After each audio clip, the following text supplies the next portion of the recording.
And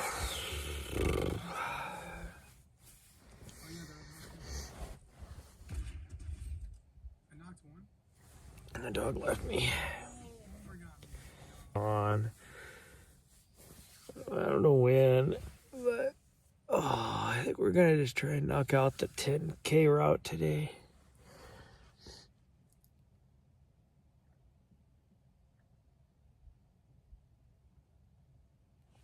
I don't know how fast it's gonna be because I am so tired today.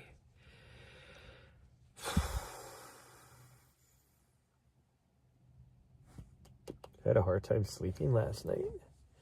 I don't know why.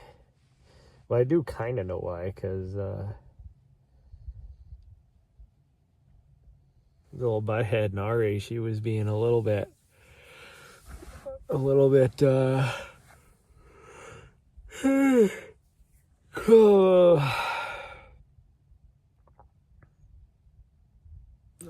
know what to say, how to say it. She just left the safe zone too, which means she's 100 yards away from me right now. But she was like laying on me and extra close, and then she kept getting, I know she had to go to the bathroom and she just wouldn't let me tell me that. I don't know why. Sometimes she gets in those moods where she's just like, I don't want to, it's almost like she's trying to be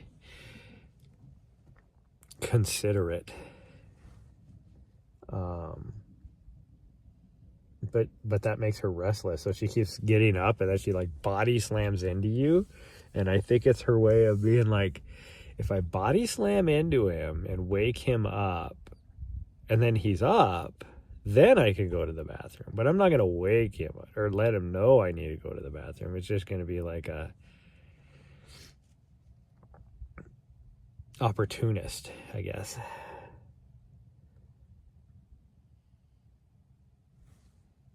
And we're still having network connection issues, which doesn't make any sense to me. Oops. Because I have, for whatever reason, my signal did just drop. I went from 4 bars of 5G down to 1, so that makes sense. I don't know what that's up, or what's up with that, I guess. Oh man, I'm having a hard time getting motivated today. I am just not doing good.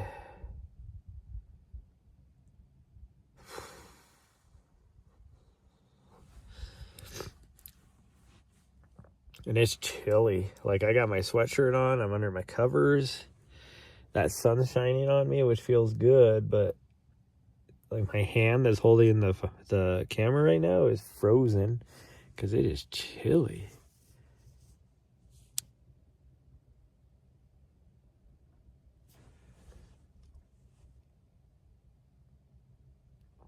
Need to blow my nose too. Need to blow my node.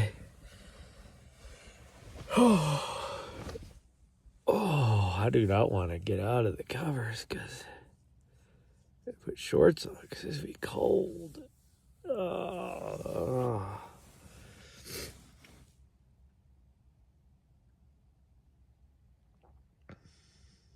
now all of a sudden my signal got better. I feel like I got gravel in my eyeballs too, which would be because of the weather, the way it's been.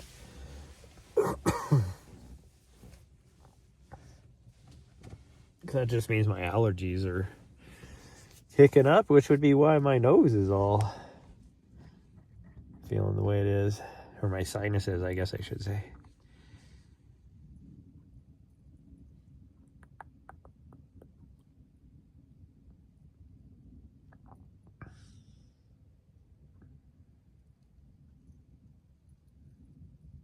Oh, there she is. She went down the hill. Hi, sweet girl, you're back. I see ya. No, go ahead. Go. Do your thing. She stopped and looked at me like, oh, great. Now she's coming in here. Oh, jeez. Oh, jeez. Here she comes. Hi. I didn't interrupt you. Weirdo. She was just kind of you know, just doing her own thing, trotting by. I said hi to her, and then she's like, "Oh,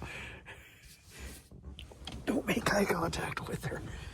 Oh, oh, great. Now she knows I'm up. She's staring at me. This is, oh, she's leaving. I was going to change camera view so you guys could see what I always have to deal with, but it's like kind of cloudy. It looks like it's going to rain at some point today. But who knows when? I know it's supposed to, but I don't know when. Quick, hey, thanks for the follow.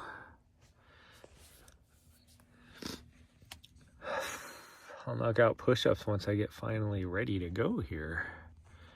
I don't know why my alert, it kind of went. I don't know if it went for you guys, but on my dashboard, it like kind of went, but not really. I just saw the picture pop up. I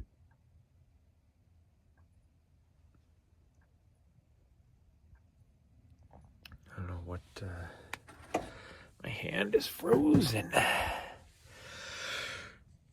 Whoo, sheesh.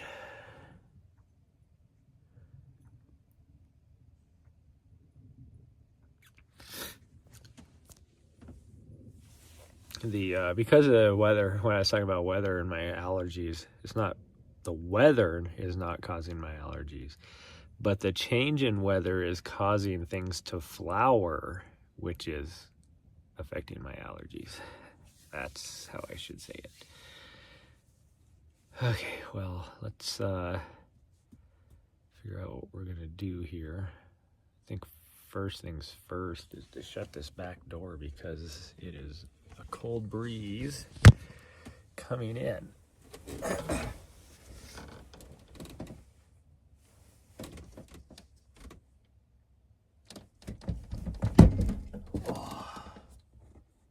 What the weather was going to be like before. I'll go now. I'm not going. Oh, and really, I kind of wanted to do a 10K this morning and then a 10K tonight just to try and get back into a routine. Oh, now she's way over there. Oh, she's having her fun already.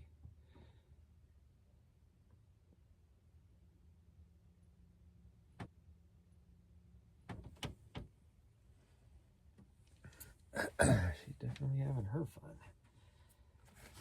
Water. I wonder if she was wanting some water last night. She never told me.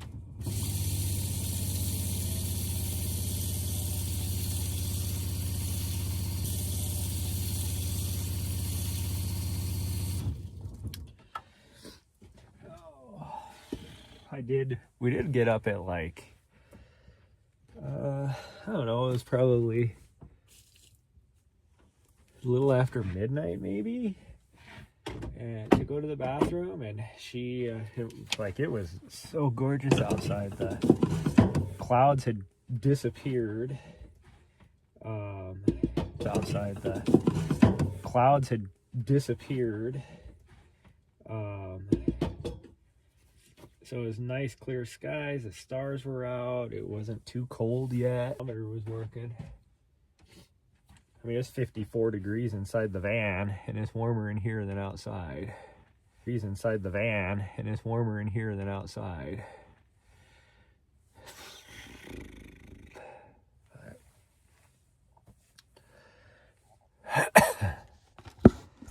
Who did you do? Oh, and it's kind of funny. I feel like the dirt is a little damp, but for the most part, you can't even tell it was raining for like 24 hours. Oh. Yeah, let's see what these clouds are doing.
don't think it's gonna rain. I think we'll be okay. There is a part of me that kind of wants to let the vehicle run to charge while we are out on our run, which would be about 2 hours. Well, I mean, it should be less than 2 hours, but who knows? I don't know how well I'm going to be moving today, because I'm a little stiff. I didn't sleep very well, pretty tired. But I mean, 2 hours would be like a 20-minute mile pace. If we're doing 20-minute miles, we're not moving very fast. Now, granted, the first like 3/4 of a mile or so, I mean, we're going to have a mile where I'm going to be doing a 20-minute mile for sure.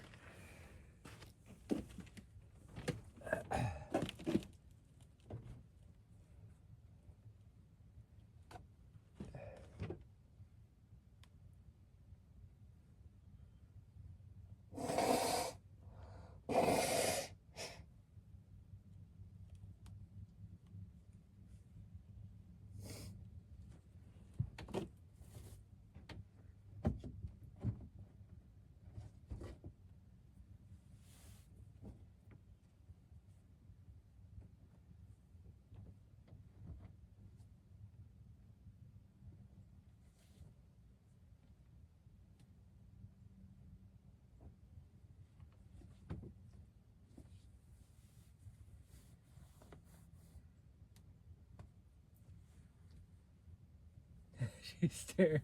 It's funny. She's sitting on top of the hill, looking this way right now to make sure I'm not going anywhere yet. That's kind of funny. She's like, "Do I still have time to goof off?" Yeah, you got time. You got time. Wow, these shoes are, well, I mean, they didn't have a lot of tread on them anyways.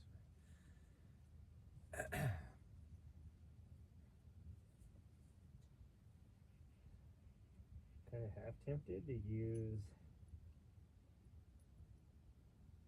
what are those shoes? I have another pair of shoes somewhere.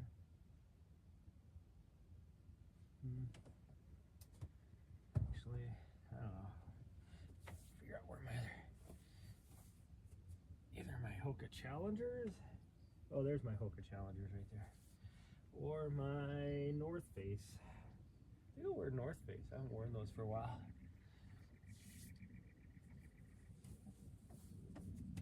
I've not worn those for quite a while, actually.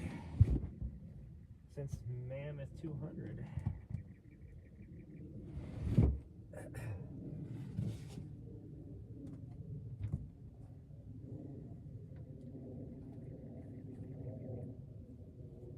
There's a part of me that really wants to wear my...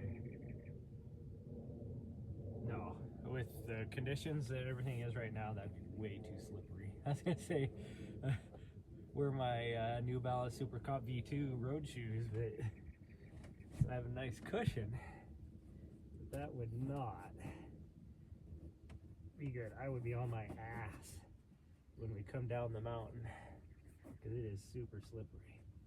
Like, now that I think about wearing these my North Face, I'm like, ooh, do I have enough tread on here? Yeah, I do. This is just as much tread as my craft shoes.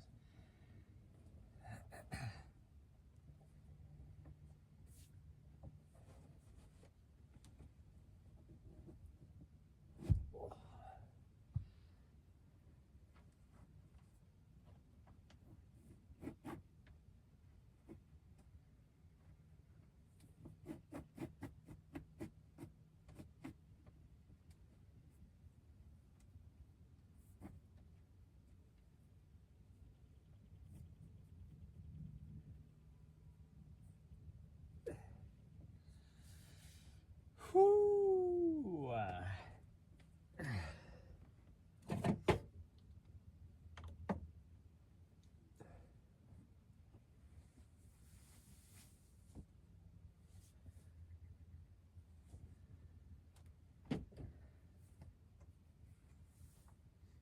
Oh, this is gonna be freezing.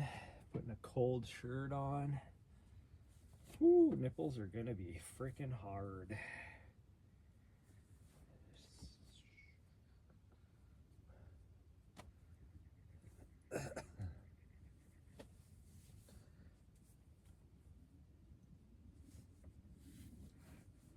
Oh, that wasn't as bad as I thought it was gonna be.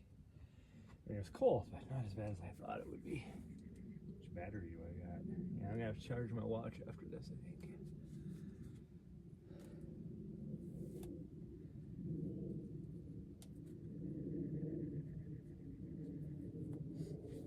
That's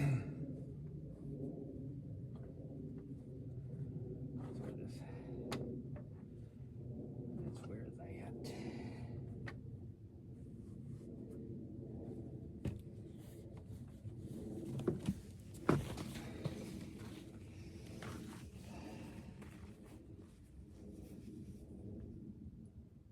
Oh, she's way over there. It's like, where's she at? So that was definitely foil that we saw yesterday. That I was like, is that a freaking dude like digging a hole over there? What is that? You know, with the wind and everything. Because I could see it from here, and so I took my camera and I zoomed in, and it was foil. And then it was funny because whatever it was, wherever it came from, must have blown another piece over here on a bush over here, and she was freaking out because she thought it was like someone out there doing whatever. I just don't think she knew what it was. She was like barking at it, like it was actually kind of comical.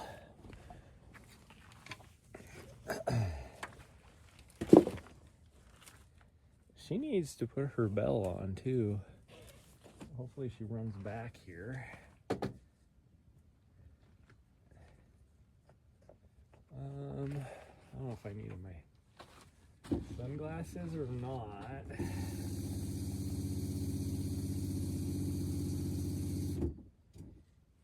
I mean, I could take them just in case. I could wear my lighter ones.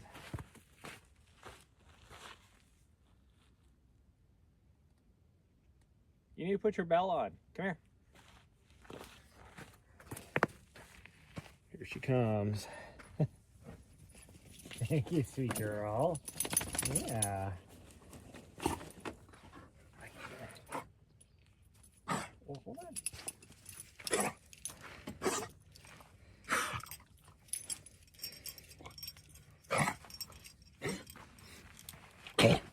Okay, get done getting your morning emphysema up. Yeah. You silly. You silly.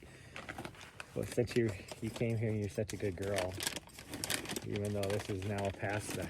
There you go. Good girl. Yeah. Here, I'm going to try and fix your... There you go. There you go. Oh, good sit. Good girl. Yeah. Oh, gee. Yeah.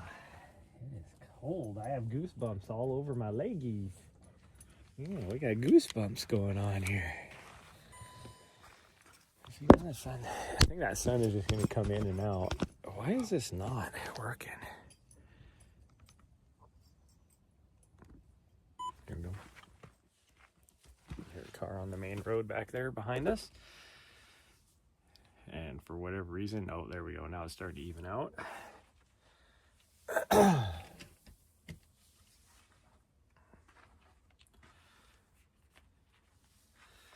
Okay.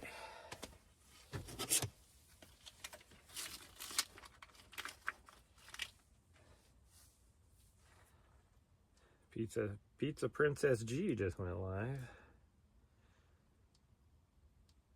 I used to watch a lot of her, but then she started getting away from the whole pizza making content. I used to love watching her make pizzas. Not even her, just whoever.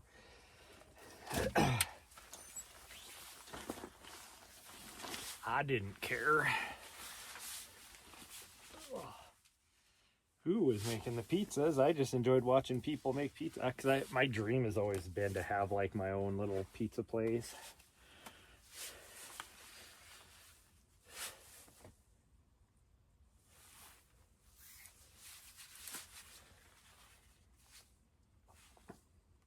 So most likely be puddles along the road that she can drink from. See, it's so humid in the air that even my gloves feel a little bit damp.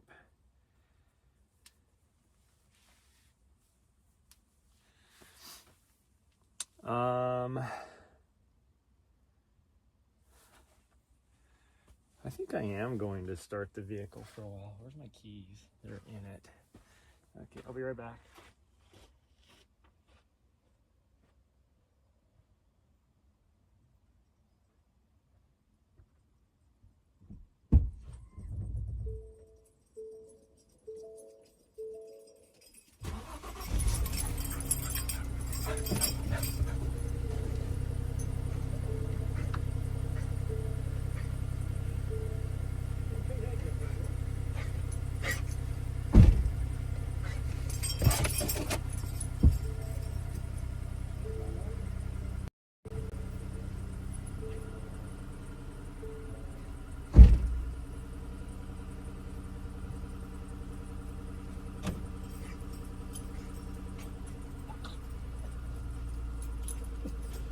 No.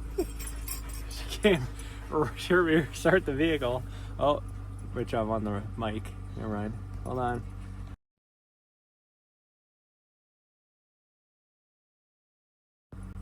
There we go. I had to change mic. She heard me start the vehicle, and then she was like, came running back, hopped in the front seat, like, "Don't leave without me, you little bastard." Carol Baskins. Okay, I owe Quick some push-ups. We're gonna knock those out really fast.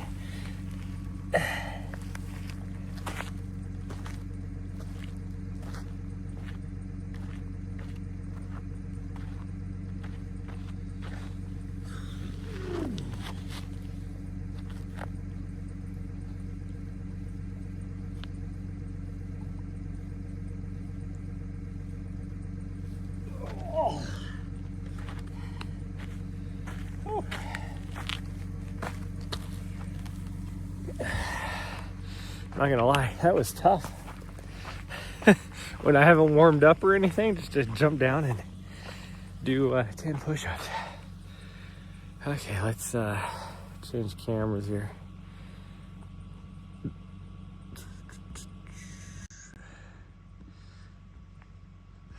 Here we go. Oh, made me have hiccups too.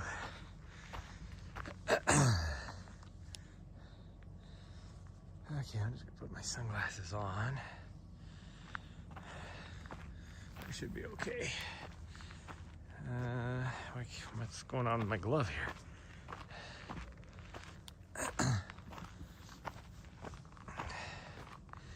There we go.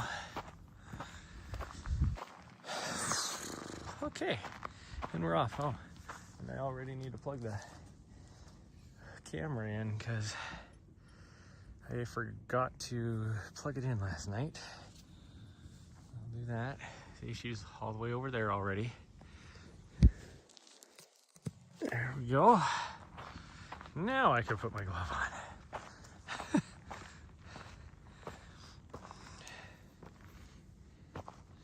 That sun actually just full on comes out. I'm gonna be really warm, but it's okay. I can always take my coat off.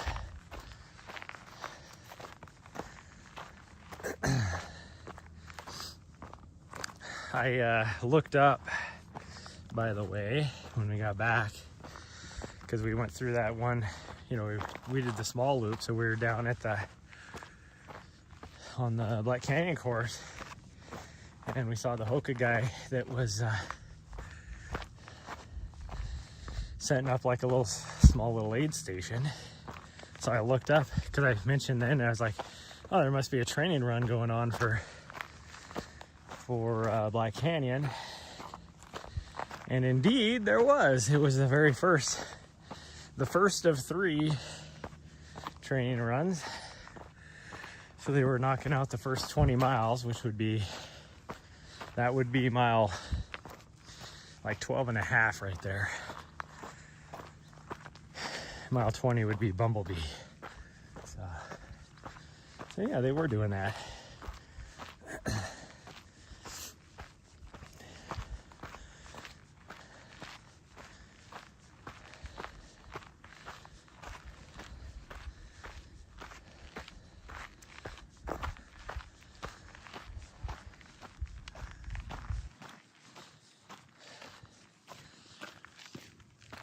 Oh, I really don't like starting off going up the hill. I wish I had like a little warm-up period so I could at least try to run up this, but I ain't having it. I need like a good mile. That's how it is. No matter where I go, it seems. All the trailheads start at the bottom of a mountain that I go to.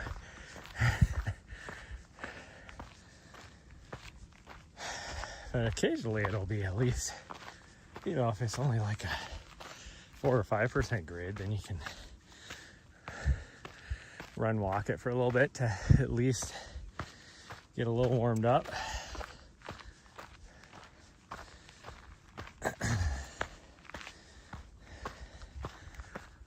This is a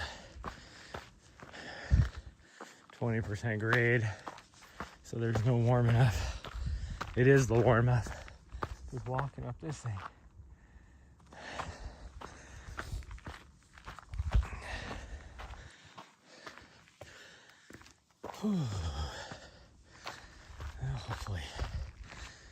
Hopefully my van is all right as it charges while we're gone. Idles for an hour and a half or so.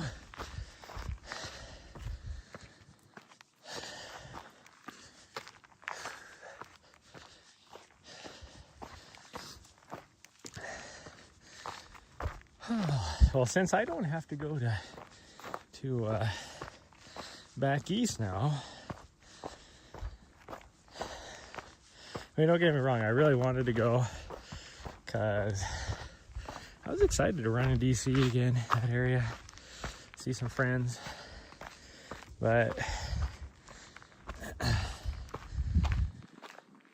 now that I'm not going, I mean, like I said, I was going to lose money doing that work trip, which is fine because I can write it off of my taxes, but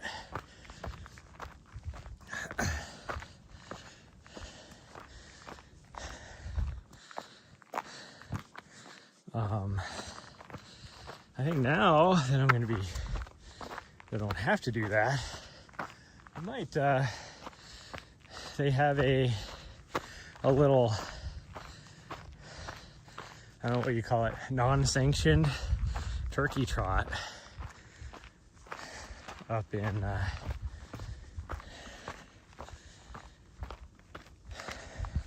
Flagstaff area that Trail Gangstas puts on.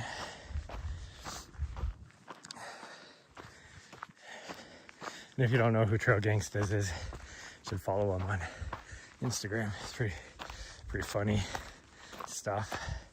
I mean, it's cringe, a lot of it, because it's this white guy that does a lot of rapping as well, and it is like the whitest rap you could think of.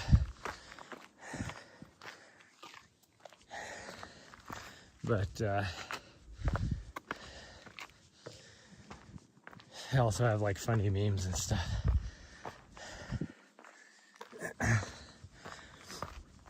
But anyways, they're doing one this year. Or, well, they do one every year. So I might go do that.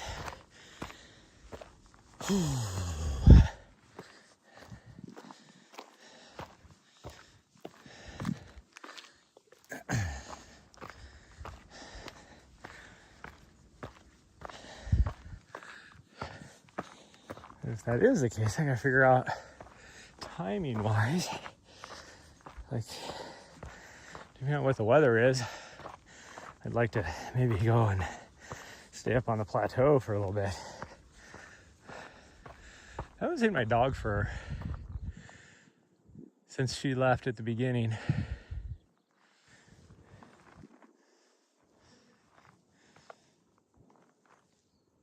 I don't see her down at the van, so she must be up here somewhere. Put her bell on her.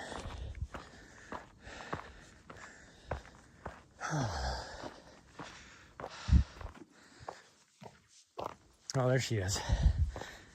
And I hear her too. Okay, we're good.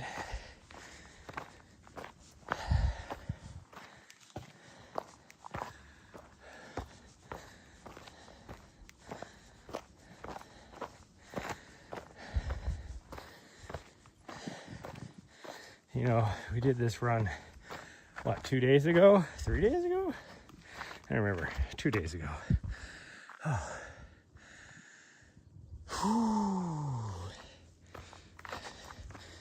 And that time I hadn't pooped for like 2 days.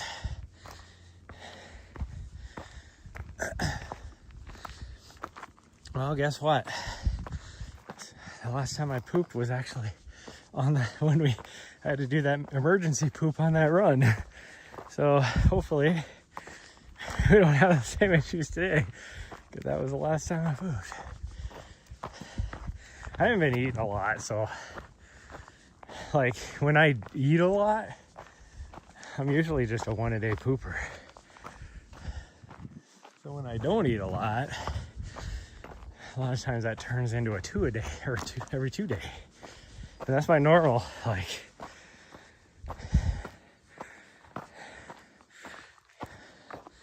I don't know why. It's just my normal TMI, my normal routine.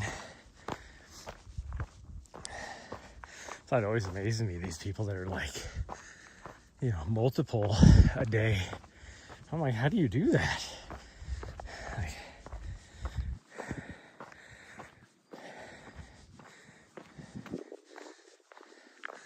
are you only like having tiny little poops? Like what? What the heck?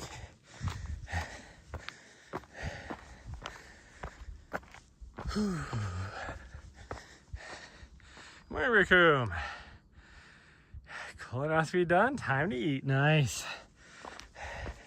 Speaking of poops,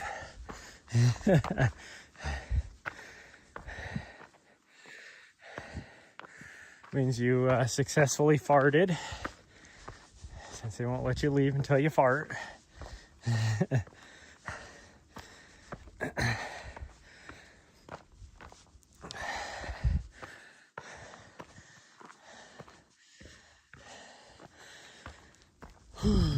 Had a video the other day pop up on my TikTok page. It was like top 10 colonoscopy farts or whatever. Some of them are pretty funny.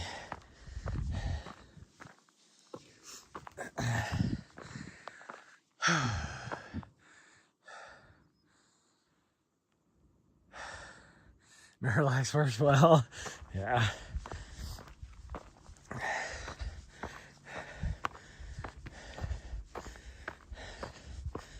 Somebody I knew every now and then would have to do the old Miralax. They suffered from IBS, and depending on how bad it was, sometimes like they pretty much would buy the big bottle, the big 2-pack bottles at Costco of Miralax.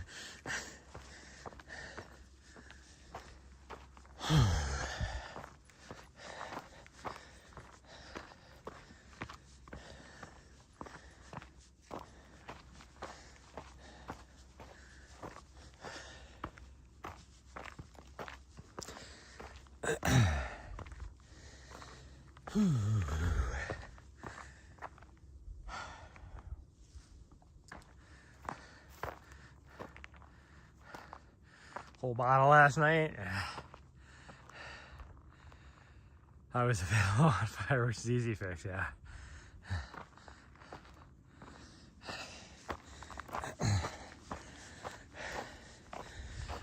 Now, I here recently have been, because I'm trying to cut down on I love my pastries and candy and all that.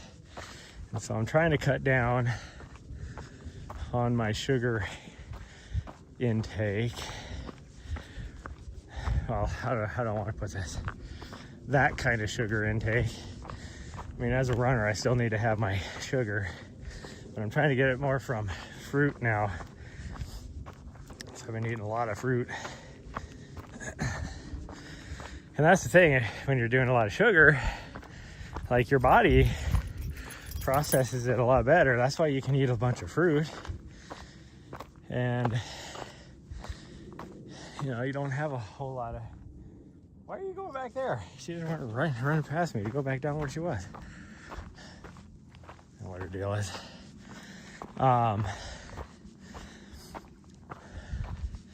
But with the fiber, in conjunction with it, your body's able to metabolize the sugar a lot better. And so you can eat a shitload of fruit and have, you know, basically eat just as much sugar as you would if you're having candy, but your body's able to process it a lot better.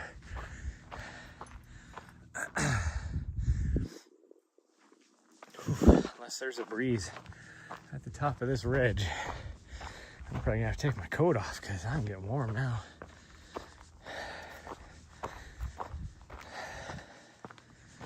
And the good news is my legs are feeling warmed up. They're not feeling all stiff and kind of fatigued like they were the first quarter mile or half a mile climbing this thing. Still out of breath, but even that's getting better now.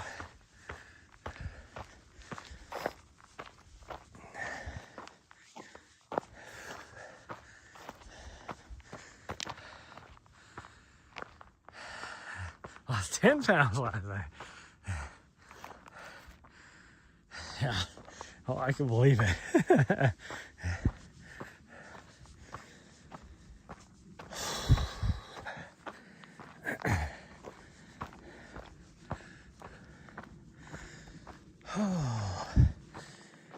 And I discovered last night, I told you guys that my new YouTube video dropped this morning.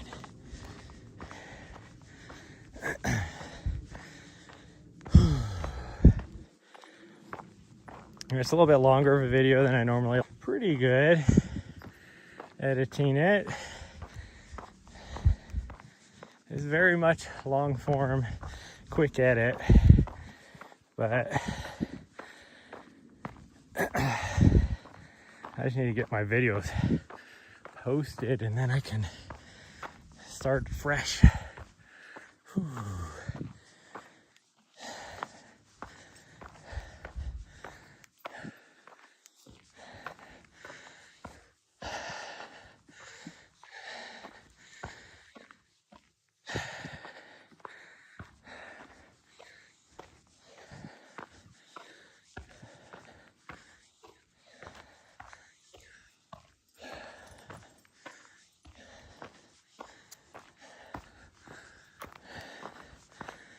Starting to get really slopey over there.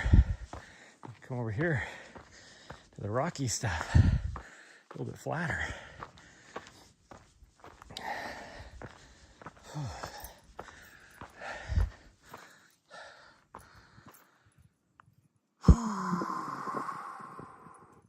Won't pig out today, but definitely need to eat. Yeah.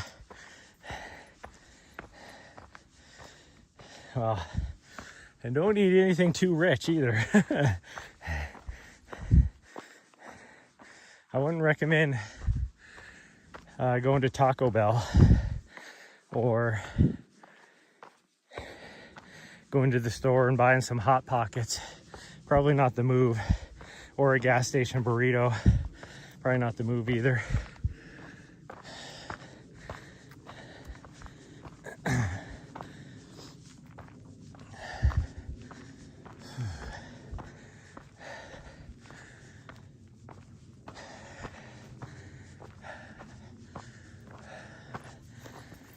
I am like full on, like just sweating.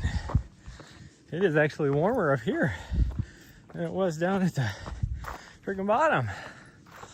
Oh man.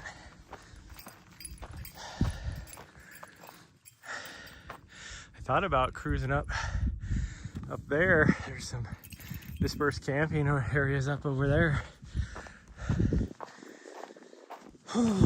this week, but it is supposed to be like this, kind of rainy off and on throughout the whole week, which is okay, I guess, but I don't want to be in any snow.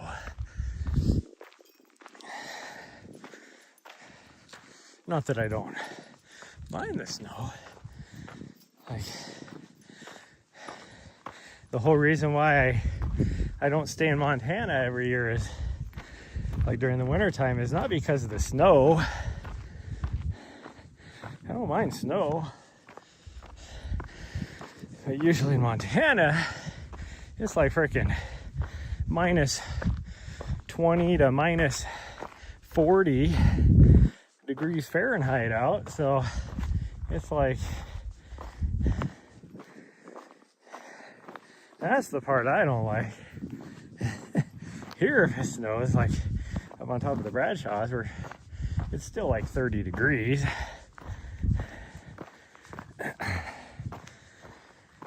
That's not too bad.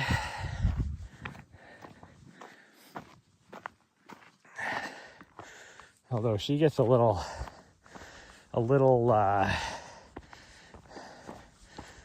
anxious or high strung or whatever you want to call it, a little cabin fever if it's cold outside and I can't leave the doors open. Like even yesterday, she got so sassy with me because she wanted the back door open while she laid on the bed. And I'm like, it's raining, you fool. Like, it ain't happening. And then, just to amuse her, I opened the back door, knowing that the rain was going to start hitting her in the face, and it did. And then she was like, I don't like this. So I shut the door. Like, it was only open for maybe 30 seconds. So I shut the door. As soon as I shut the door, then she started getting sassy again. Like, open the door. Like, it's like, you just told me to close the door. Because you were getting all hit in the face by rain.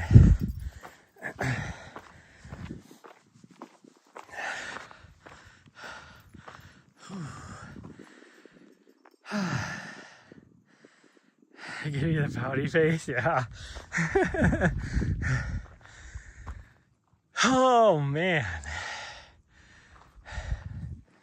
Whew. Well, the cool thing, I talked about this a little bit yesterday.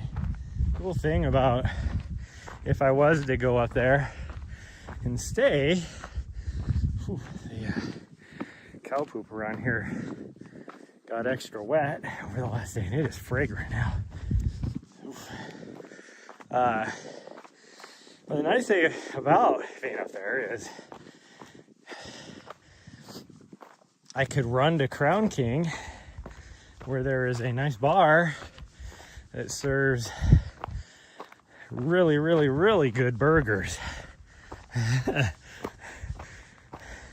Not that I need that, but man, a good burger right now, oh, it would hit Diffie.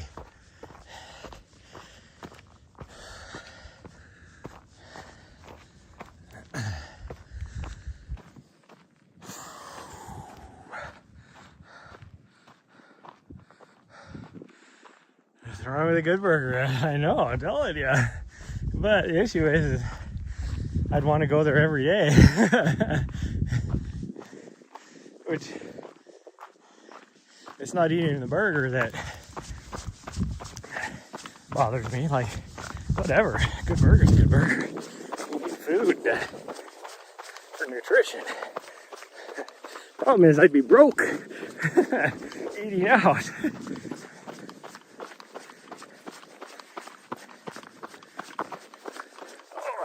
stiff. I feel like they got freaking lead weights on my ankles. They just feel heavy. I guess not necessarily stiff, they just feel heavy.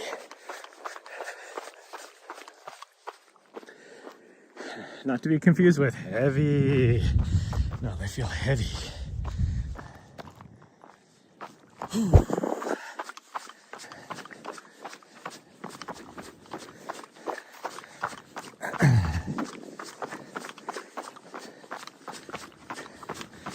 forgot how much I like these shoes. It was these shoes that caused my... Well, they didn't cause it, but these are the shoes I was wearing when I got my toe problems, because I was kicking rocks. And I think it's actually the design of the shoes. So I think it was this, because before we even started, I kicked a rock the exact same way. So I think it's just because the way the toe design is.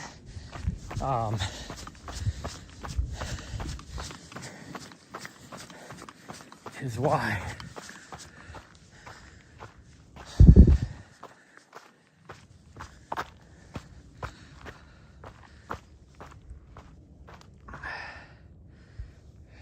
Can't. You have a good bison burger place you frequent? Nice.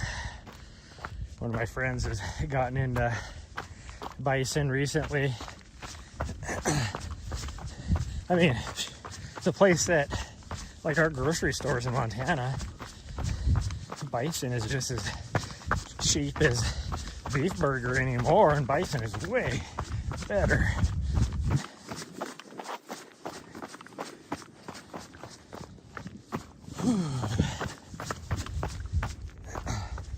There was a place in when I was living in Bozeman that sold ostrich, which is a red meat. I mean, it's a bird, but it's a red meat. And it was so tasty. Of course, back then I had a lot of money, so I could afford it, but they even had like ground ostrich you could buy, because there was a local like ostrich farm nearby that had to fart, which worries me. I got a turd honking right away. I'm probably gonna have a bathroom emergency because this is downhill, like just pounding. Tummy is like finally like, oh yeah, I haven't pooped in 2 days. Anyways, like the ground ostrich, because there's a local ostrich farm in the area that would sell it to the store. It was good. I used to love getting that.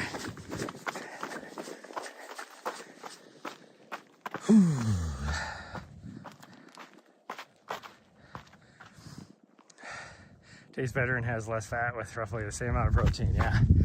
Yep. And not only does it have less fat, but it's like you get like ground beef and you get rid of the fat, and you know, now you're eating like a dry, tough burger. I don't know what it is with the proteins, the protein structure in bison, but it's not like super tough. It doesn't really taste really dry with like half the fat.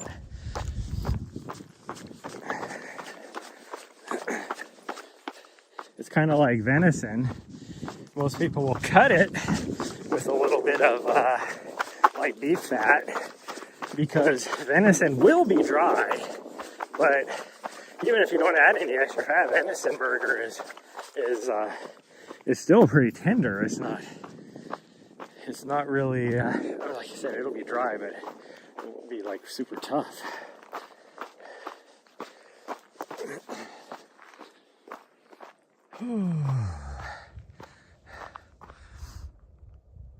Cesar, welcome. Yeah, you like venison and elk burgers? Yeah, me too. I'm hoping I might actually just need to put something in on my Snapchat and like Facebook and be like, hey, any of my friends have any extra meat they want to get rid of? Because usually what'll happen is a lot of people will, you know, they were successful hunting last year. Well, they don't eat all their stuff, and then they're successful this year. So now they have stuff from last year that they haven't eaten yet, and they have no problem getting rid of it, just giving it to somebody. And I have no problem eating last year's. Even if it's a little freezer burnt, I don't care. Put it in some chili, it's fine.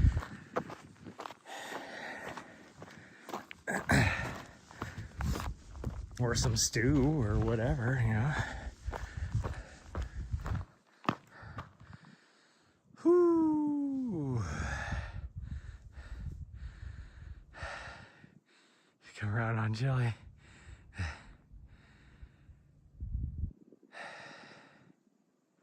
Yeah, you can't deal with a fat burger. Why is there no trees? Because we are in the deserts of Arizona. Now, there is a little bit of, there'll be some mesquite trees once we get down off this ridge. The mountains over here have some pine trees on the top, like a mixture of ponderosas and what the hell is that one kind of pine? I don't remember what it's called. Some other kind of pine, but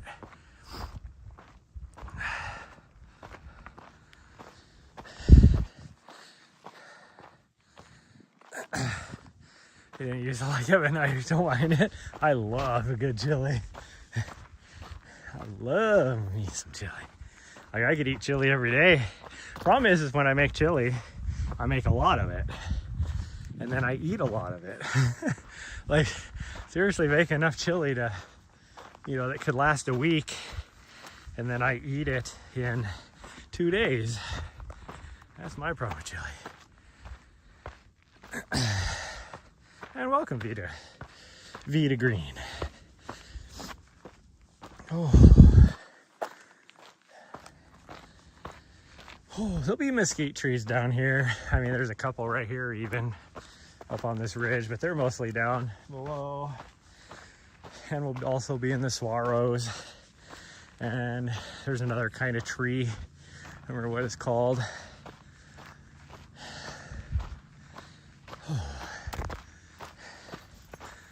Hi, sweet girl.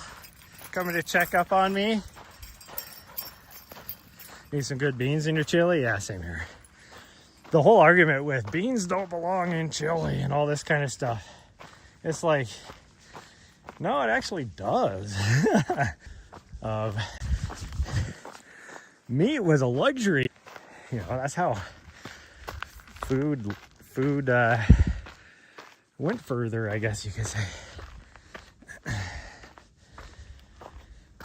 Beans were cheap. Meat was expensive.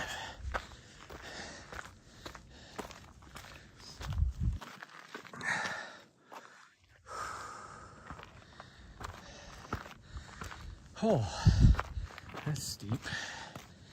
That's steep.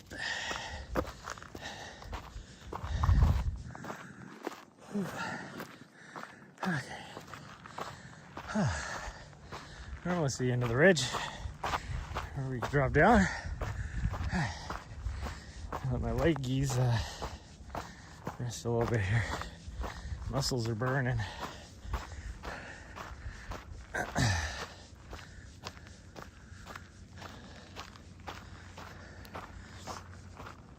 Take my sunglasses off too.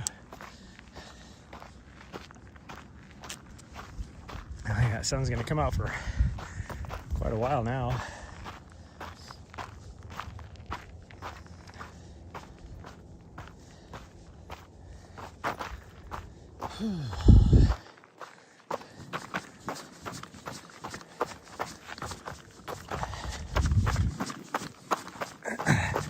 There's this girl that I follow on TikTok that is an up-and-coming, or let's put it this way, she's trying to be an up-and-coming professional trail runner. Yeah, there's not pro or sponsored or anything yet. She's going to college, but And I've seen her race. I mean, she does good. The smaller races, she wins pretty easy. I've seen her compete at some bigger races, and she's done, you know, pretty okay. But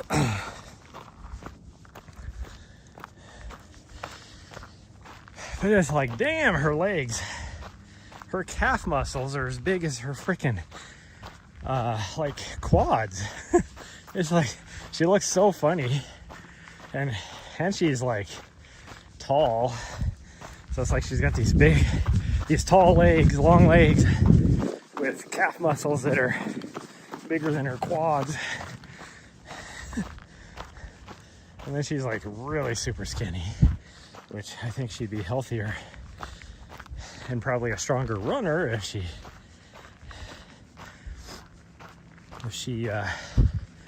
put on just a little bit of weight. But you know, each person's different too, so you never know.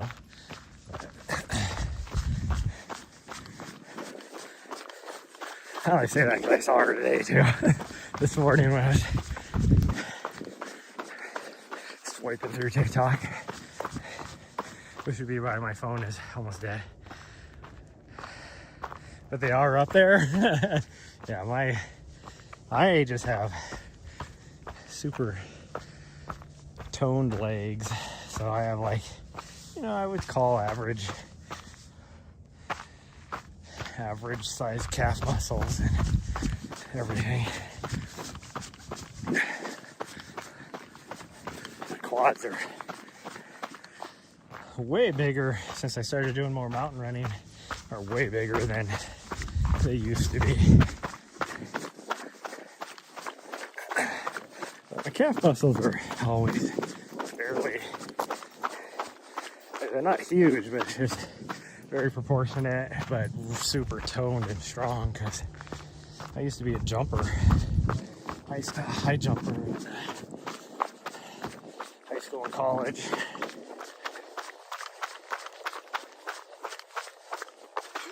Well, I mean, I was a decathlete in college, I guess.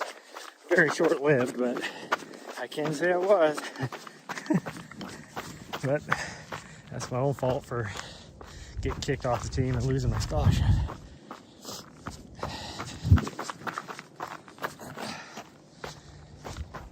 Okay, this will be interesting because now we got wet, loose dirt on rock versus dry, loose dirt on rock. I think the wet is actually going to be better. I don't think it'll be as slidey. I think it'll hold on better. This is really steep.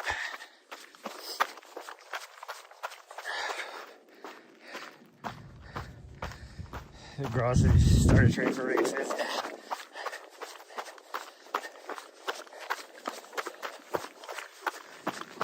Yeah, it's funny, like when I, you know, because I'm around these elite and, you know, pro runners all the time, like ultra runners all the time, well, even sub-ultra trail runners, I guess I should say. Oh, runners in general. But,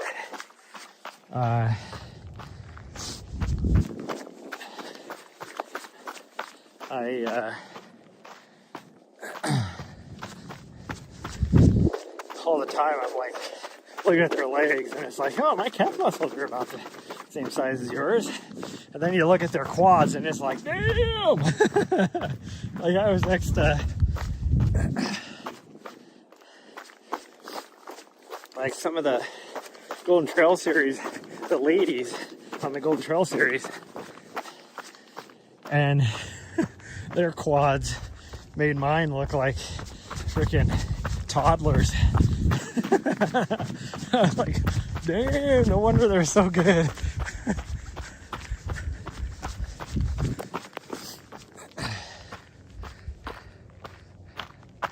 You look at somebody even like Zach Miller, and he is a tiny dude. Oh, I think I am gonna have a bathroom emergency. We're gonna try and make it.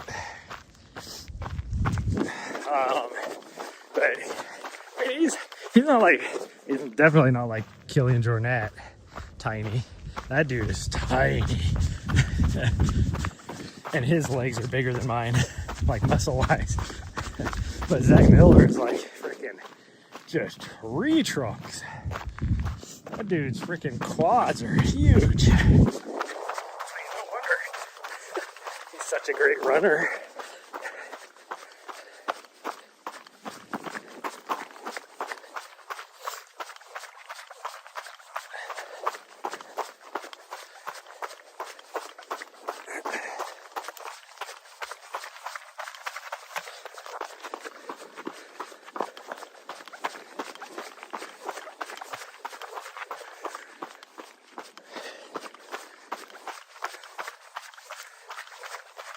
Trying to catch up to Nari. She's hell bent on not letting me catch up to her. I start getting close, so she notices and pulls away. Holy cow. Whew. I mean, we were doing a 7:45 pace there for a little bit. Going, and it was uphill and downhill there in that section. She would not let me catch up to her. It's like on my video that I just posted on YouTube from last year, and at the end of the run, I got to keep in mind I was in great shape. I did a video. I was training for UTCT.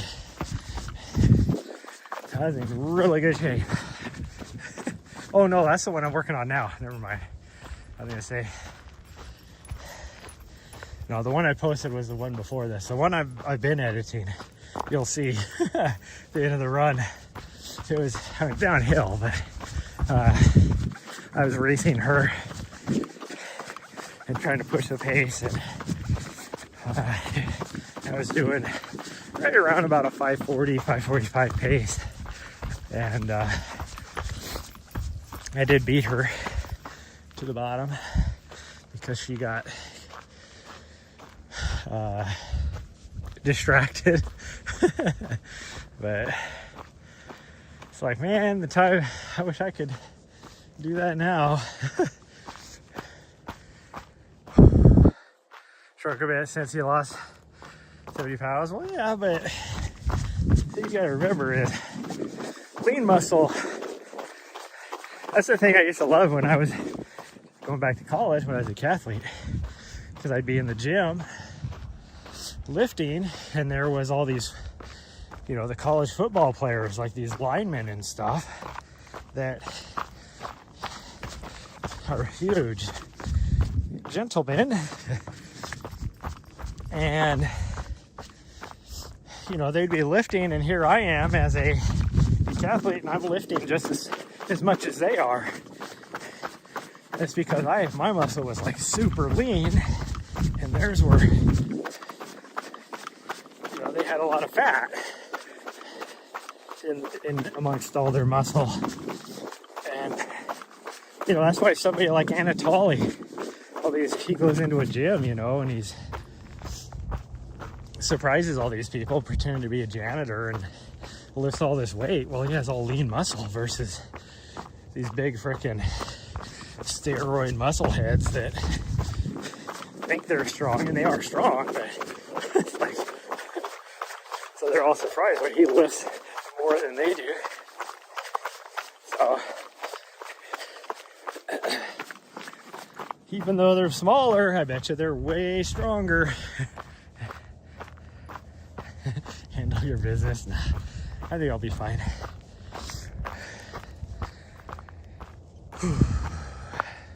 I think I'll be fine.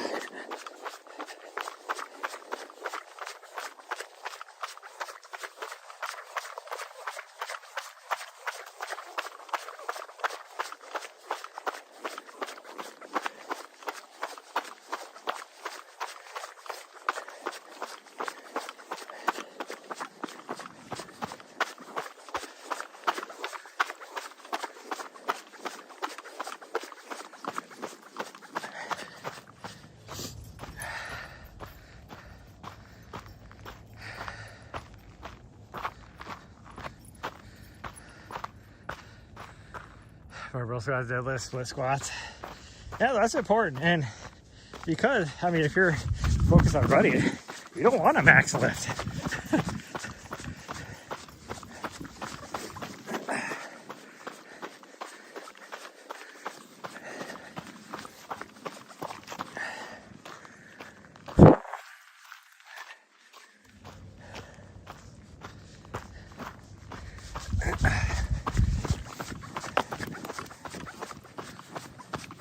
I do need to get to a good routine of doing some body weight exercises.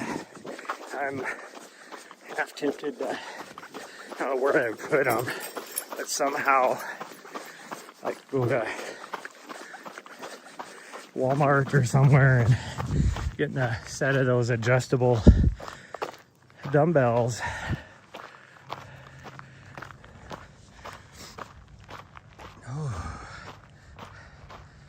If they get too heavy, yeah, exactly. Well, it's funny. I was reading a study because I'm a big science nerd. It doesn't matter what it is. Now I love like more on the like physics, astrophysics type of stuff. But pretty much any science. So I was reading and I've been way more since I've been coaching, way more into like sports science type stuff too. So I was reading a study the other day, which was actually from what, like 15 years ago probably, but it talked about, it was all about if running will hurt your back, because that was like a common,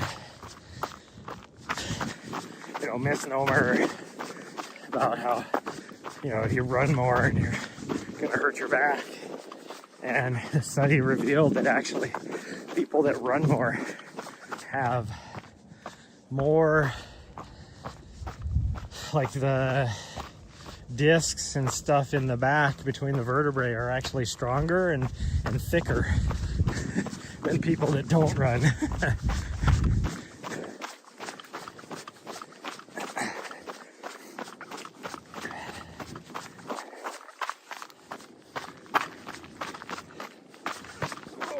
Now, I mean, you can take it for what it is. Like, you have to be very careful when you're reading scientific studies. Now, it's hard to do controls on something like that.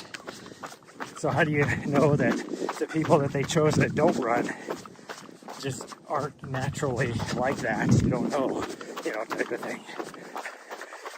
The only way to really do it would be to measure the people before they started running, and then after running for a few years, measure the stuff again, and then see if there's a difference, and then you can make the correlation. This study they did, and they just chose people that weren't runners, and then people that had been running for 10 plus years, and compared the two.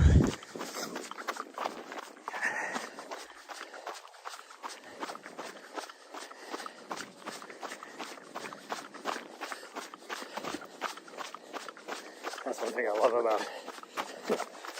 There's a lot of pseudoscience out there. There's like this whole thing with ketones. Like, yeah, there's a lot of studies out there, but also when you look at a lot of these studies, some of them are biased as such that, you know, it's like they make sure that the findings they want to find are what they find, you know. But I recommend, if you don't already, listen to Coopcast with Jason Coop. That dude, he dives into so much stuff, and he's able to pick apart things, you know, that would be more pseudoscience than science, you know, type of stuff.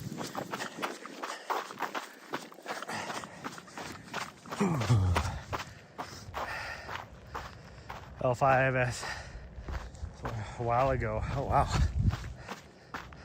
You'll have to check him out. Yeah, he's one of the, like, he's a coach, and he might be, especially when it comes to ultra running, I don't know how you would say it. Like he's looked at as one of the world's best ultra running coaches, or trail running coaches in general, really. He does a lot, like, I don't know how he's pretty much the head of CTS coaching, which is a huge, like, global run coaching and triathlete coaching company. He didn't start it, but I do know he was like one of the original coaches with it, and then developed all the programs, like the US certification you see down there. He was a big person to try and get some sort of coaching certification for like ultra running, because there isn't anything. And only up until this point in the US was USATF coaching, which isn't necessarily run coaching, because you have to specialize. Like me, I've been through USATF level 1. I did the cross-country specialty course. I've done the marathon specialty course, like coaching course. And every time I try and do level 2, because level 2 is where they break it out into the specialties, like, you know, the endurance running versus sprinting versus throwing versus whatever. And when you take the level 2, they only offer, you know, like 5 slots each for each one of the specialties. And every time I try and register, it's already full for endurance running. So it's like, well, I'm gonna do level 2, because like it'd be different if I was gonna try and go coach at the collegiate level. Yeah, then I do like the jumping or the throwing or whatever. But anyways, yeah, Jason Koop.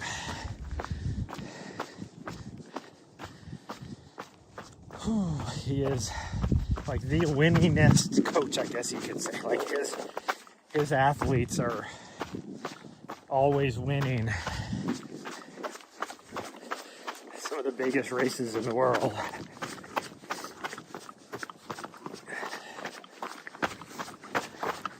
Now, granted, a lot of that is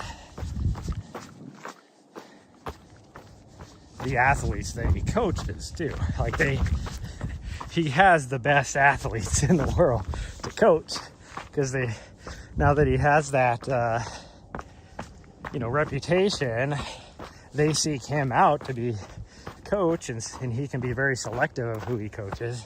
So of course, yeah, when you're coaching the top athletes in the world, then you're gonna have that.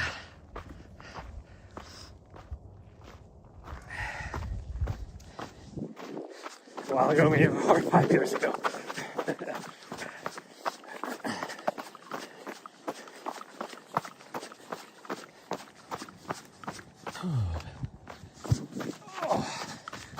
This side hill. This right here is horrendous.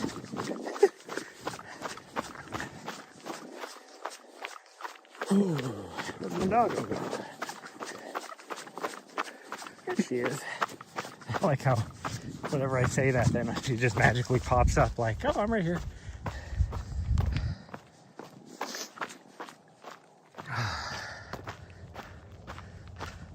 When it's small rain, you start running.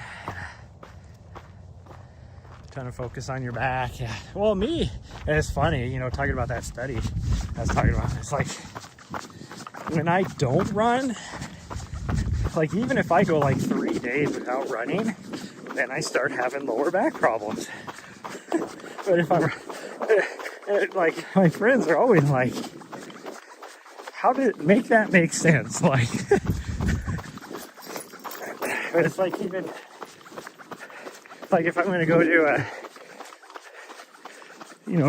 big race, like a 200 miler where there's going to be some walking, like the more I walk, the more my back hurts too. Like I can run for 10 hours, have zero issues with my back. Well, if I walk for an hour, I feel it.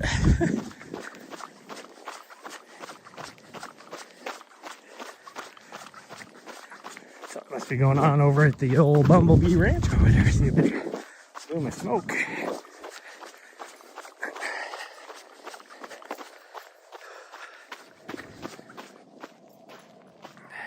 Your legs get too stiff? Yeah. Well, I mean, another thing for me, if I don't run for even a day, it's tough. Like, to take a rest day is hard for me. Because if I don't run for a day, we're not going that way, we're going this way.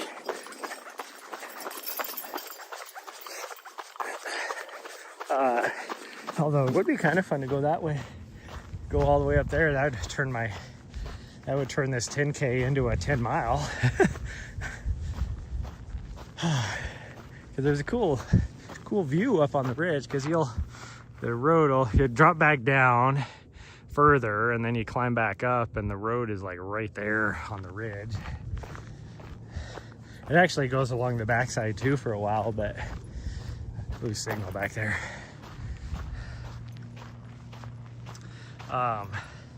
Yeah, if I don't run, then I don't know how to explain it. Like, I guess restless leg syndrome at night trying to sleep.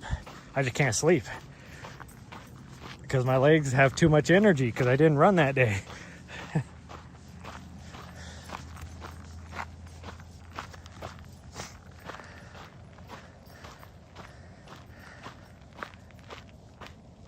Your sleep's been awful?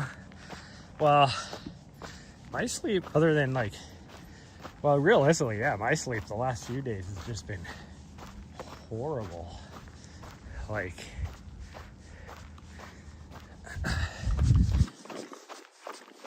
last night I didn't sleep well at all. That was just because, well, the last 2 nights really. And that's because it's just been so muggy. I can't have the back door open because it's been raining. So it's like just muggy inside the van because the humidity is like off the charts right now with all this rain.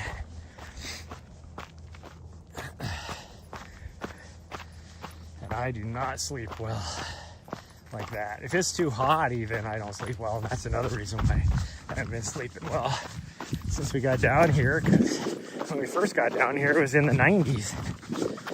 So it would only get down to like, you know, mid 70s at night, which is, for me, it's not good. I sleep best when I can see my breath at night. Like, to the point where, like, 3 nights ago, like, for half the night, I didn't sleep well at all. And I just finally, I think I just got so tired that when I, like, that morning, it was like, I woke up after, I think she woke me up at like 3 o'clock that morning or so to go to the bathroom, and then my head hit the pillow again. I was out. Like, I zonked hard. But also it was a little bit cooler. I was able to have the back door open. And yeah, I was out hard. Like 3 nights ago for about 4 hours because I woke up late. And I kind of like pretty much had to peel my, see, she wanted a drink right there, and she can't because a cow, of course, dropped a big old deuce right in the middle of the puddle. There'll be more water up here, don't worry.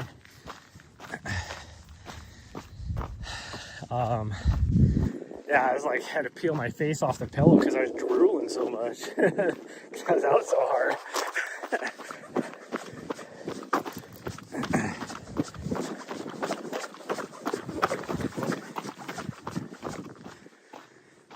But even last night, once we got up at like midnight, whenever it was she woke me up, it was after midnight. She woke me up and I had to go to the bathroom anyway, so we both went out. And that's when I noticed that the sky was clear. There was like 0 clouds, so I was able to open that back door. And then I woke up this morning all like, I didn't sleep very well, like I could have, because it was nice and cool out. It was a fun, beautiful, relaxed, yeah. But it was like super cold last night for here, and so we slow going for the next mile and a half because it is just a uphill grind. But because it was so cold, she kept like getting up and moving because she was getting cold, wanted to get closer to me. And every time she moved, then she would, you know, pull the blanket off of herself, and then I'd have to put the blanket on her. But like every time she'd lay back down, she just freaking body slam into you. And I think a lot of that too is because she had to go to the bathroom later on. I think she really had to poop. and it was like, it was almost like she was trying to be considerate and not wake me up to go poop, but also like she was body slamming into me on purpose to try and wake me up. So then if I was awake already, then, you know, she could take the opportunity to be like, oh, well, since you're awake, can I go outside and go poop? But it was like, you're not being considerate if you're body slamming into me. Just wake me up if you have to go poop. Oh.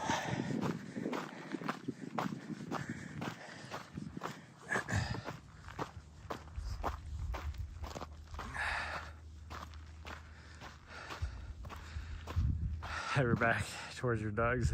They'll snuggle to your back. Yeah, she was like super like all night last night. I think it was because she was, well, no, it even started before I opened the door when it was still like hot and muggy inside the van. Not really hot, just muggy in general. She was like super like just wanting to lay on top of me and all that.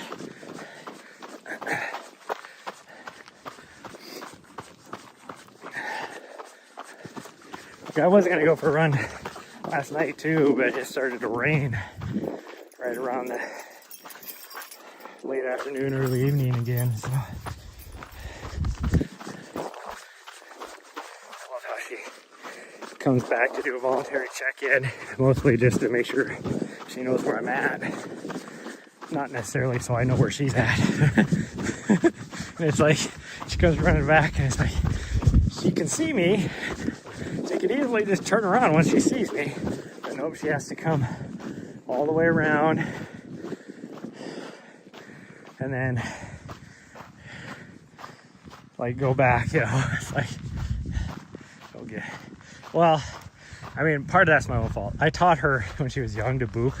When she comes back like that, doing a voluntary check-in, to boop my hand, which if I'm like walking and she comes running back, then it's just my natural instinct to hold my hand out for her to boop. But when I'm running like that, you know, I'm swinging my arm and everything so she doesn't get to do the voluntary check-in, or get to do the boop, I mean.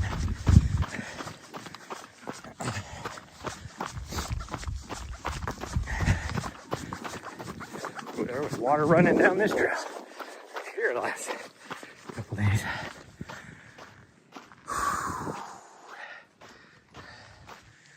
Holy cow, I'm freaking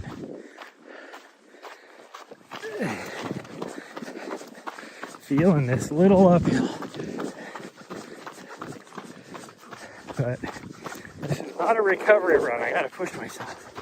I'm gonna try.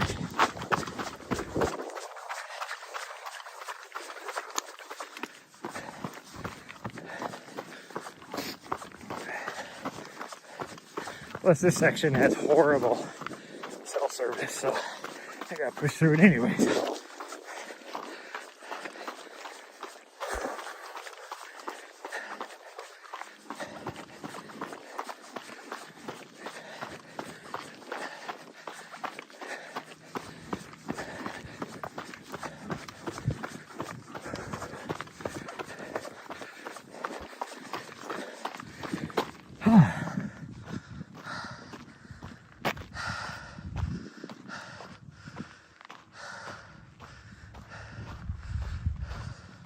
Time to get back to work. Yep.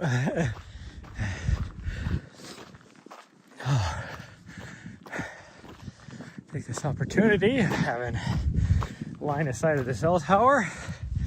Take a little breather before I have to push myself again.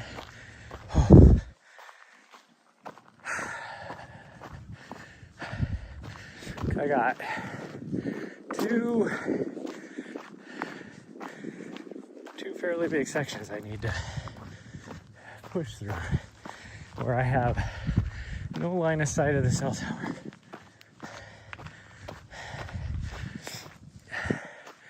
And one of them's coming up here in about 50 yards, and that'll last for it's probably half a mile, this first section, and then I have a little bit of line of sight again, and then another half-mile section probably.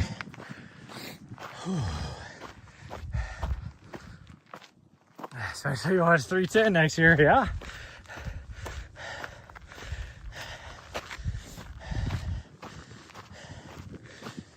We all voted you have to do 310. And by we, I mean me.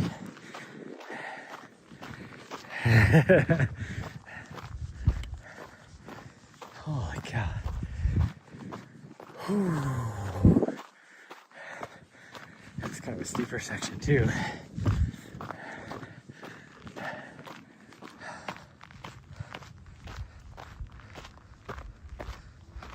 You don't want to start right after the colonoscopy? You don't want to accidentally have something happen while you're out pushing on a run?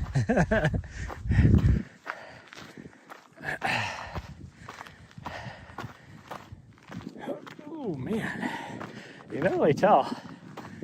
Like 50 people ran through here yesterday too. I thought about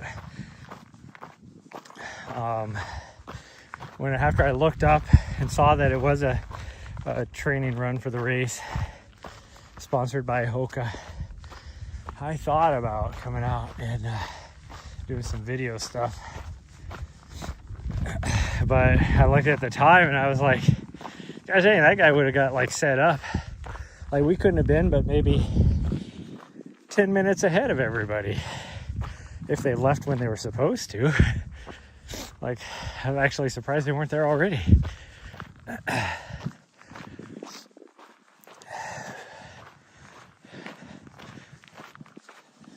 So I was like, yeah, there ain't no way I'm gonna get down there in time to do some video and then sell it to somebody, either Hoka or Black Canyon Ultras, i.e. Air Viper Running.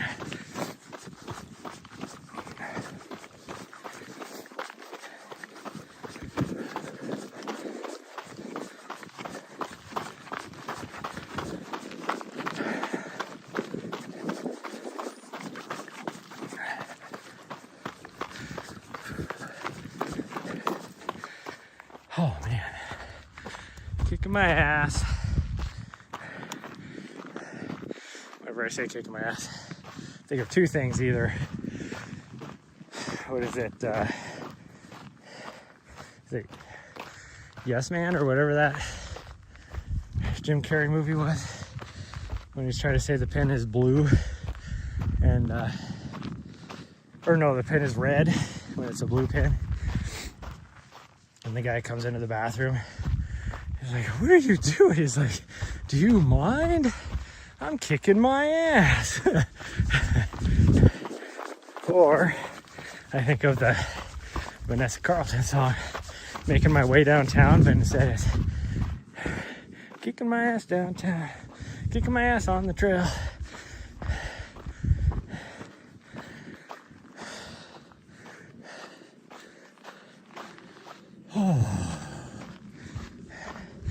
Okay, now's when we start to lose signal. I gotta push it.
Okay, there's no way with my current fitness level that I should have been able to run that whole section, but I did.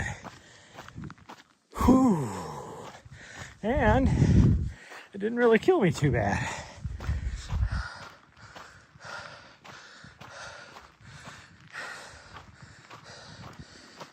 You're at 400 miles. See, I stopped because on Koros you can, or no, Strava. On Strava you can tell it to track, and I'll let her tell it to alert you when you get to a certain number of miles. And I took that off because there's no set distance on how many miles you can get on a shoe. There are so many different factors. Like, depends on how much somebody weighs. Depends on, like, the brand of the shoe. Oh, excuse me, the model of the shoes. What the midsole foam is made of. All that kind of stuff.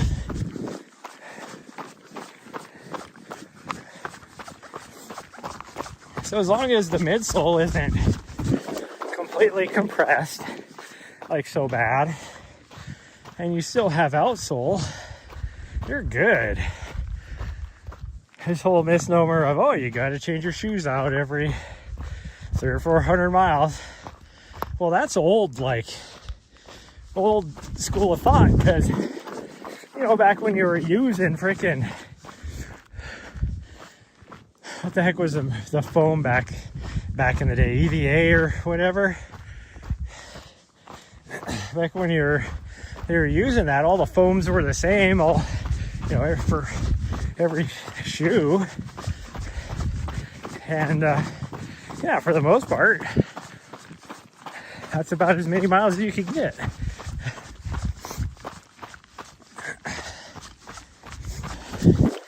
And when they started using like P-Buzz and stuff like that, it changed.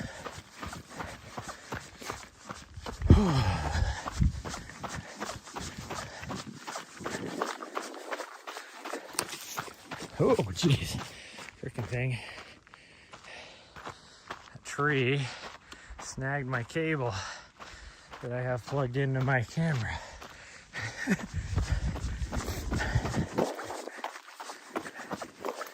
Although I could probably unplug it now. But the 85% battery should be able to make it back. And then just that other section where I don't have good signal, so we gotta push.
Oh.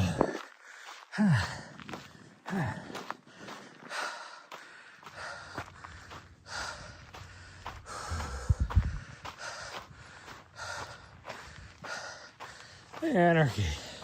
Hello. I'm kicking my ass today. $200 pair every month. Yeah, it does add up. That's why I'd love to be some of these people like Seth D'Amour, who really doesn't do a whole lot anymore, or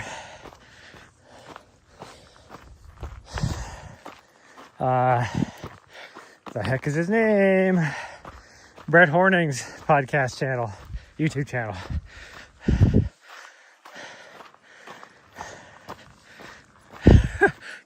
Conversational pace. That's it. Where he does a lot of, or like Ginger Runner or Kofuzi. They get all these shoes sent to them for free to, do shoe reviews.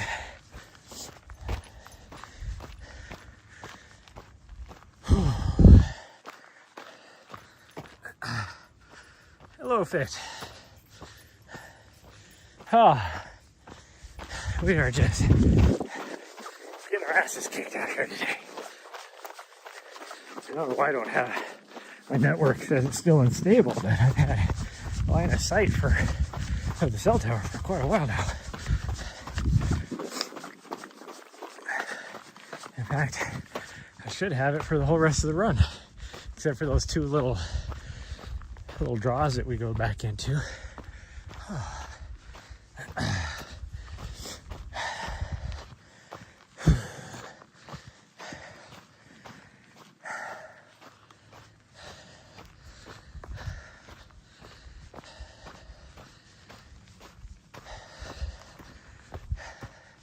Get the heart rate back down again.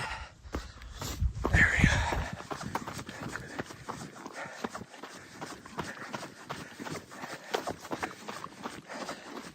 So I know I was going to be doing LT2 intervals today.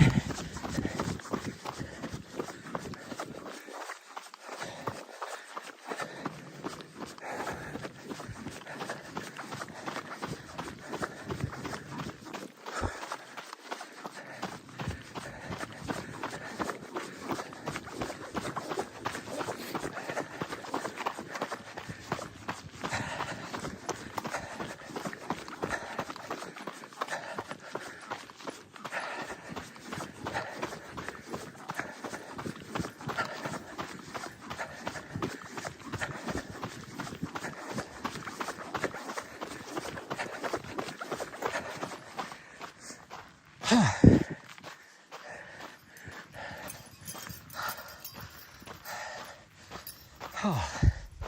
Whew.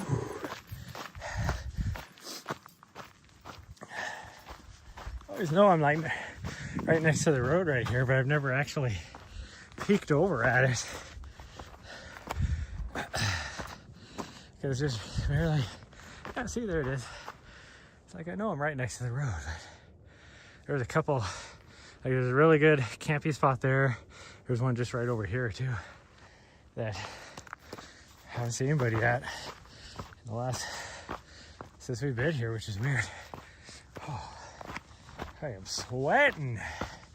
Doesn't help that I have a coat on now that I'm really warm, but it's okay. We will deal with it.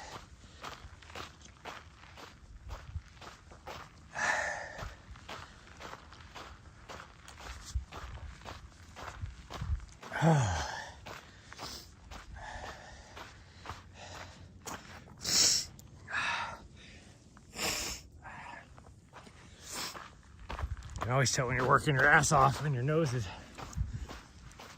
getting extra goopy.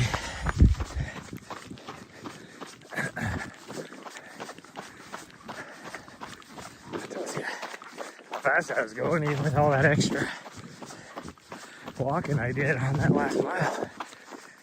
It still ended up being a 13:18.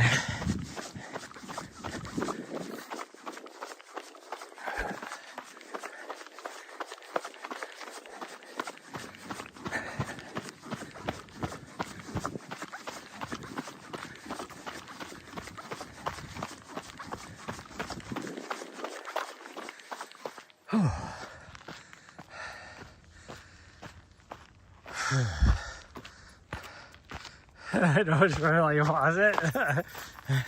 I've never had a good pictures from any of my races other than like one race.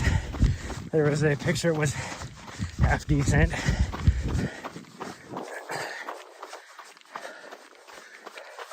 That was actually Kodiak 50K a few years ago. Whew. Which is where I set my 50K trail PR.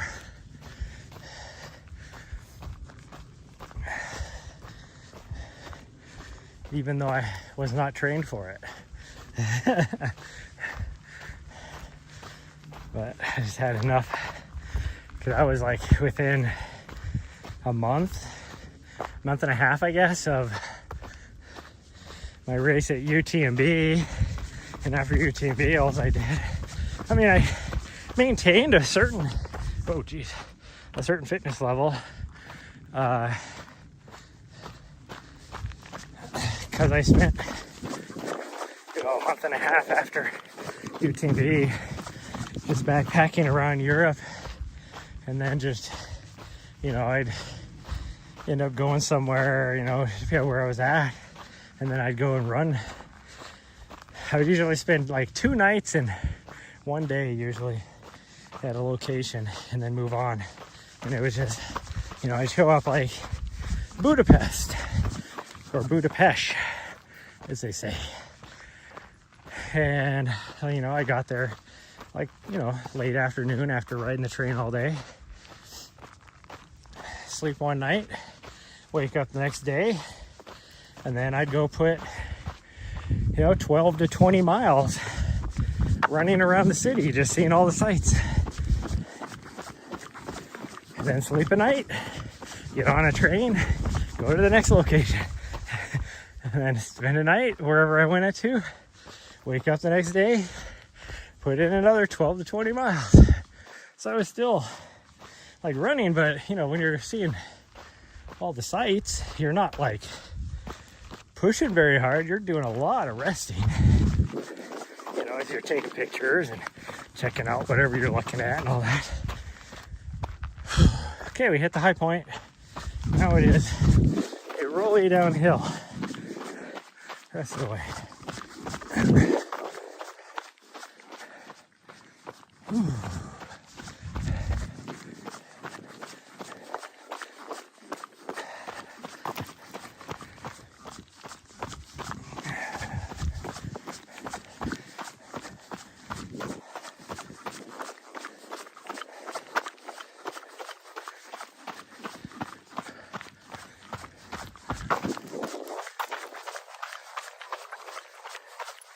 Sassy girl, I caught up to you. Whoa, don't stop in front of me.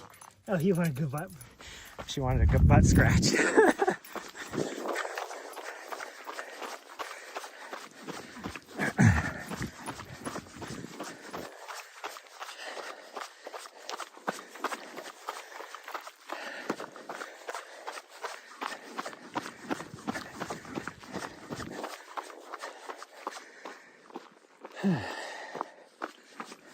Not to trip.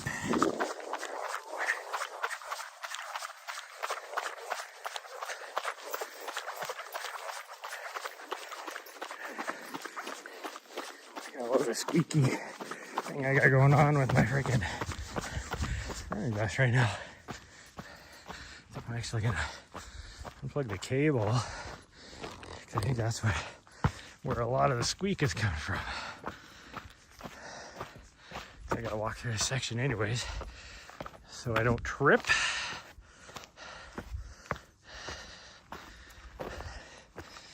While I wrap up the power cable and shove it down inside. There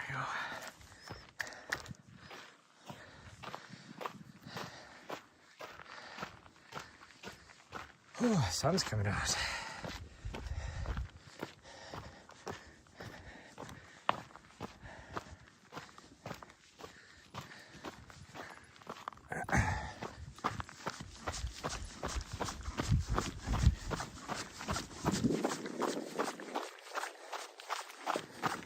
It's a little better, but it's still squeaking. I don't know what. It must be rubbing against my coat. I think the battery is rubbing against my coat, making a kind of squeaky noise.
Whew.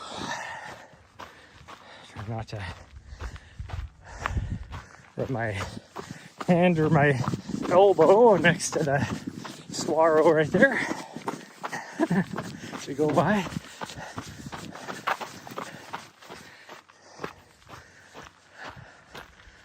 Oh man.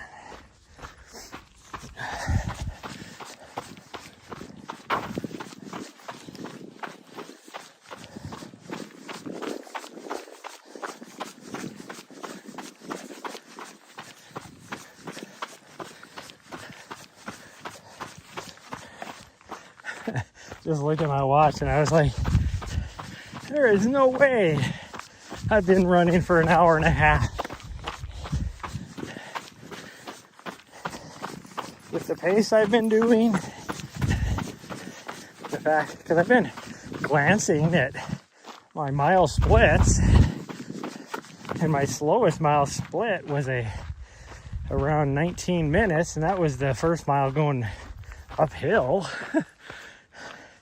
When I was still trying to get warmed up. Since then, they've been right around the 11 to 13 minute miles.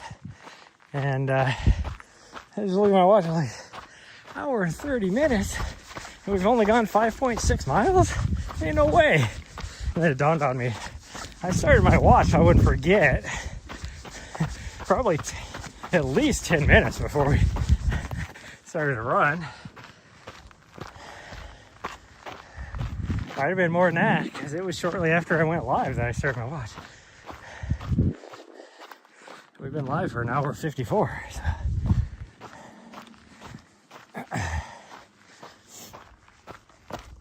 I guess I wasn't dressed yet. I had to get up out of bed after I went live. So it's probably been 10 minutes. Yeah, so about an hour. Even an hour and 20. Doesn't seem right.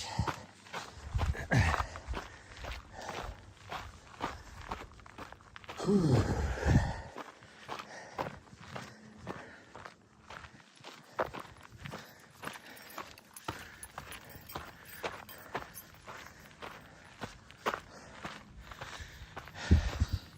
In the morning, there ain't nobody out here.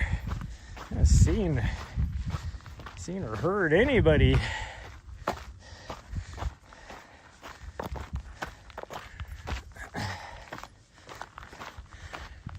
And by seen or heard anybody, I mean vehicles wise. Like people wise, I've seen jack shit. Been out here for a week, and I've seen, last time we ran this 2 days ago, I saw those two girls. That was it. Although yesterday there was like 50 people that ran through here that were on that training run for Black Canyon. but I didn't see them because we were up at our campsite. But like, I didn't even see anybody parked out here all day yesterday or the day before. I think it's been since Friday we saw anybody out here. Although I did hear somebody shooting somewhere around here yesterday. There's my van way up there.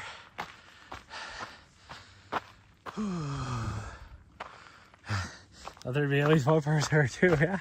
There ain't nobody. And I'm guessing it's probably the weather.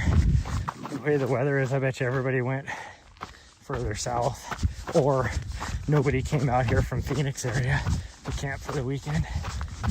I mean, as far as snowbirds, I bet you everybody probably went further south. Although, I don't know if south is any better. I think Tucson's a little bit warmer, but it's not. I think it's getting rain just as much as we are here.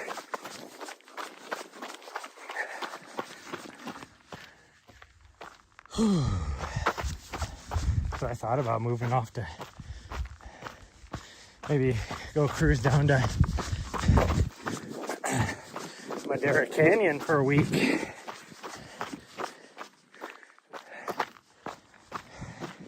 Because with as much rain as I've been getting, it should be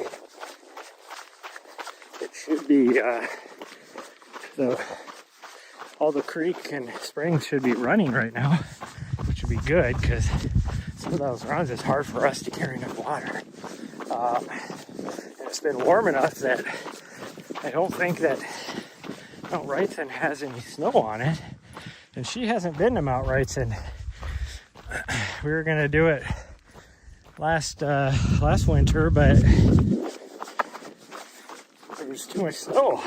Like, we went over there and it was just too much snow, so we didn't do it.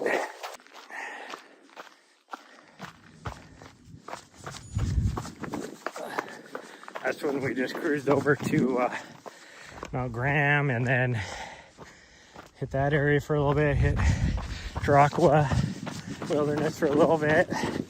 But even there, we got hit with snow, like Mount Graham. We tried to climb that, and on the way up, got into too much snow, so we had to turn around.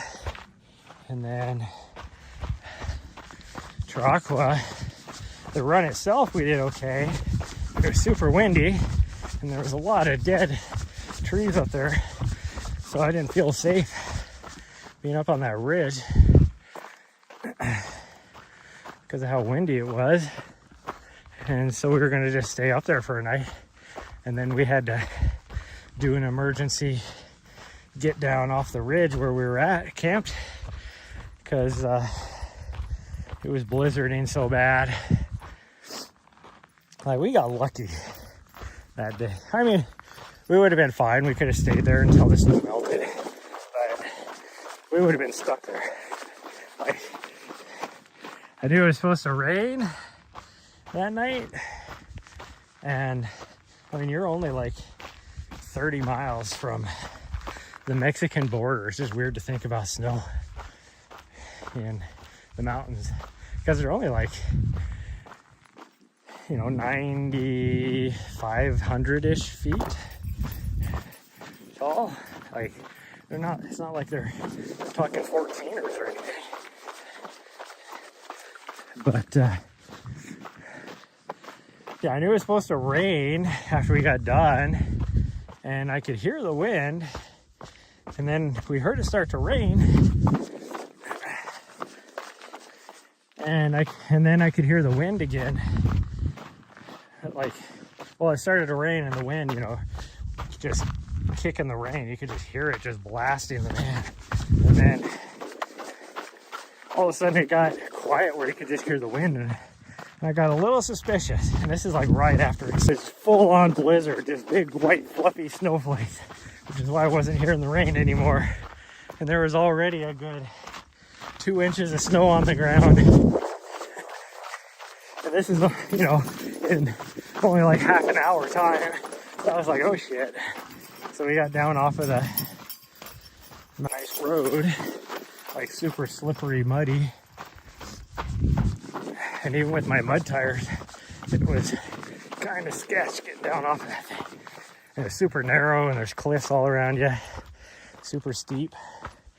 But yeah, we got down off of there, and then the next day it was like, well, now what are we gonna do? And I really wanted to get to the other end of the other side of the ridge, which means we had to go back up where we were at and over the pass.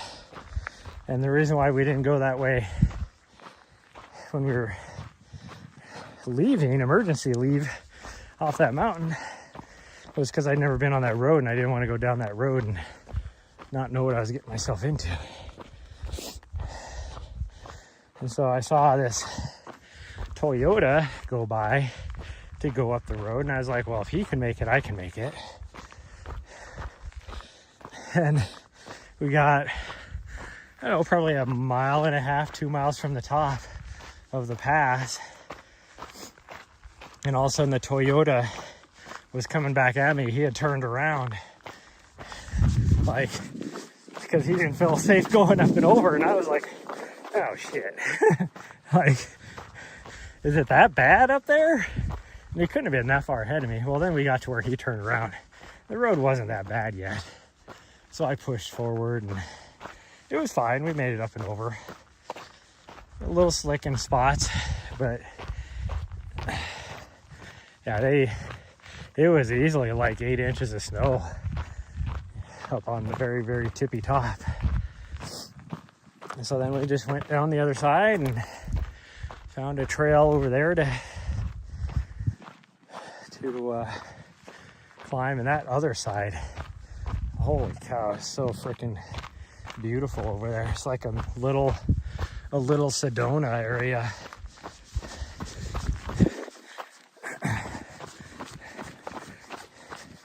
And yeah, it was so beautiful over there. And that trail was pretty cool. And then I ended up setting the, I don't know, second fastest or fastest time. I don't remember which now. On that trail, I had no idea it was like a Strava segment or whatever. And then I was like, I mean, granted, I was writing my training block, so I was in pretty good shape. But I was like, I don't feel like I went up that very fast. How did I set, such a fast time? And then I get to look at it and it's like, how is this a Strava segment when literally there's only like 7 people on here? But somehow it was.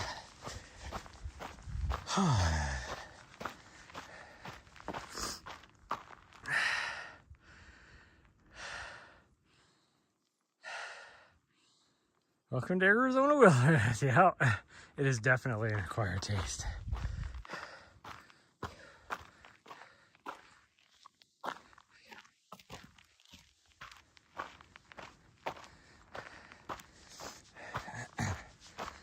So I was doing a Strava segment near an Italian restaurant I was eating at. Well, I watched a guy this morning on Instagram. What the heck is the guy's name? He's like a heavy set ultra runner. Always doing big things. And he was out on a training run. Oh, there she is. Where's she at? What is she doing? The trail's down here. Anyway, and he's down here in Arizona somewhere. I don't know where. But he was like, good morning, I got a 2-hour trail run today. And he goes, so I noticed there's a Strava segment here, and the local legend has 3, or no, he was like, the local legend has 17 times in the last 90 days done this segment. And it's like a 1/4 mile segment from the trailhead. And the guy's like, he goes, so today we're just going to go up and down this as many times as we can and try and take the local legend from this guy on our 2-hour run. And I was like, yeah.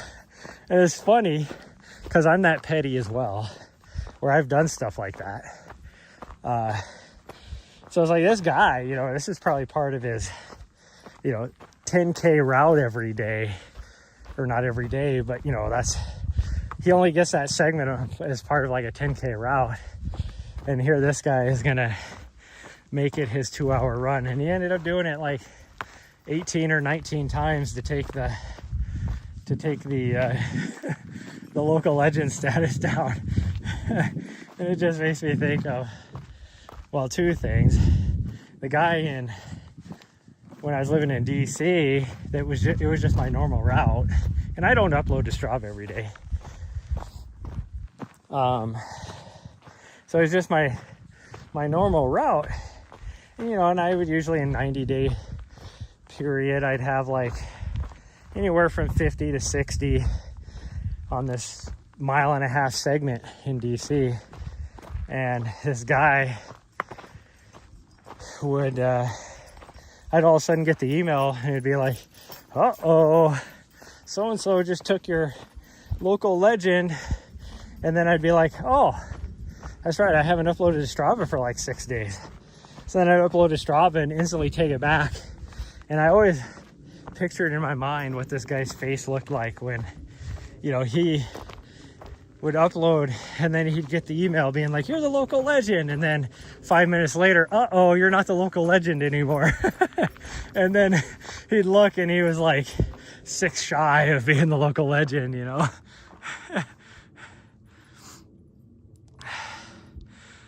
So this was our 10K route. We're almost done. We're just walking back to the van now. But there was one, and I could care less about local legend status. It was just kind of fun to mess with people. And so then last year, 2 years ago, because I didn't have my dog. 2 years ago, I was the local legend for a segment called the Holter Hill Climb, which is Holter Avenue or Holter Street or whatever. And it's about 1 mile. It's on a recovery route that I always did in Helena. And so I was only, you know, doing it every Sunday. It would be my recovery route. And this guy, you know, I got the email, oh, you're not the local legend anymore. And so then I saw that this guy, whoever he was, like that day had just gone up and down that street. And maybe he was doing hill repeats, because it is a hill. I don't know what he was doing. But for some reason, I just got the vibe, because he did it like 4 or 5 times or something like that. So I just got the vibe that he just wanted the local legend status for it. So then the next day, I went out there, and I just spent a couple hours just going up and down that street. I took local legend back. And I think it just deflated the guy, like, okay, man, we'll do that.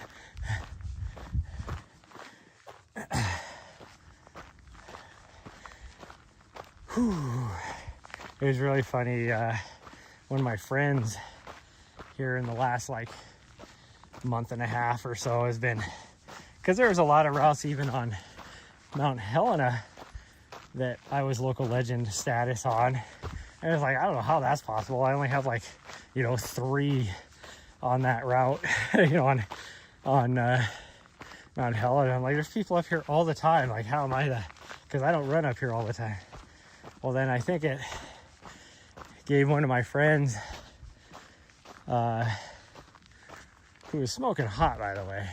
And I'm pretty sure I had a chance to, like, if I would have asked her out like a few years ago, she definitely would have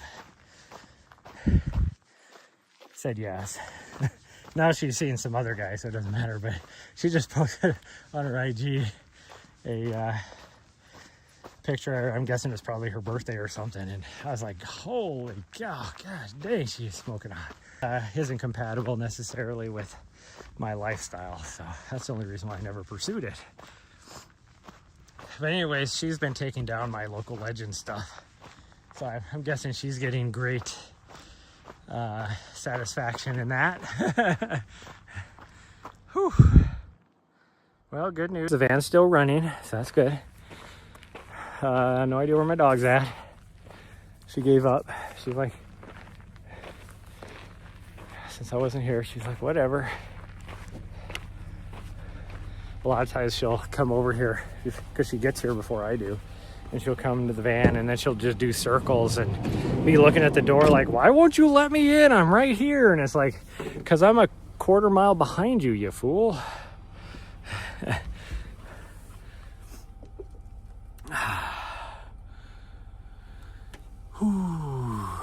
Thought about how long? Well, and the local legend is like, it's a 90-day rolling window. So it just shifts. It's just whatever the last 90 days. So there's no way you could be the local legend more than 90 days. Well, I mean, I guess you could because it is a window if you just kept doing it. But I'm never at one location more than 90 days. So for me, dang, you were thirsty. There was enough puddles out there. Why weren't you drinking? If I would have known you were thirsty, I would have given you some water.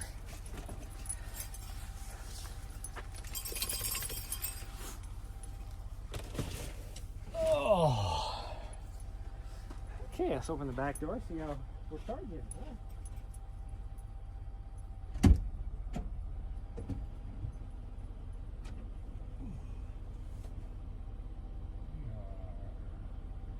Percent, not too shabby.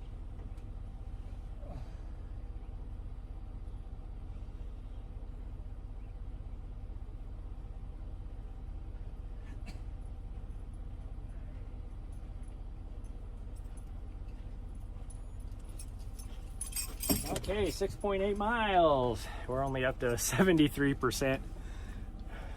Charging at 200 watts off of my vehicle. We got a long ways to go since it's so cloudy and it's not going to let up.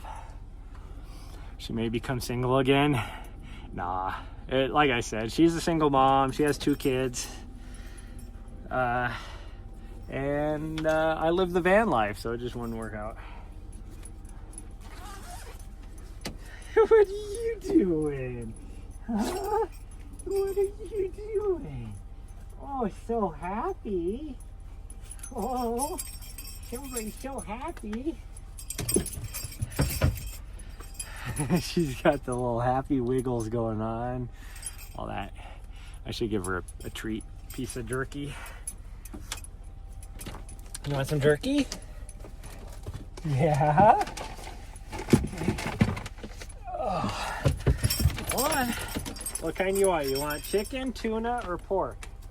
She's like, I don't care, just give me one. Look how well I'm sitting. Yeah, that is a very good sit. I know. She's like, open it up. It's hard to get open though. Here we go. There you go. Have a piece of chicken. She's like, ah, yes.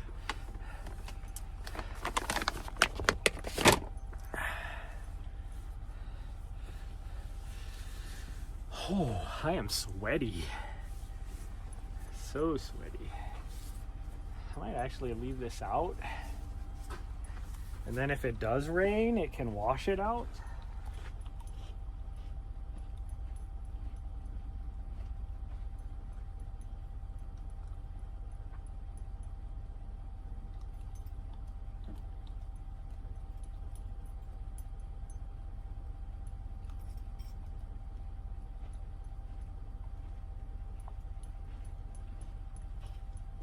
Ooh. The more important thing about her is she's actually my same age too, or right around my age anyways. Where in the last like 4 years, most of the girls that are interested in me, that show me any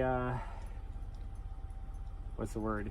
Show me any interest, I guess, are like 20 years younger than me. So don't really want anything to, you know. Sure, they're girls that are 20 years younger than you might be fun, but I'm not necessarily interested in that.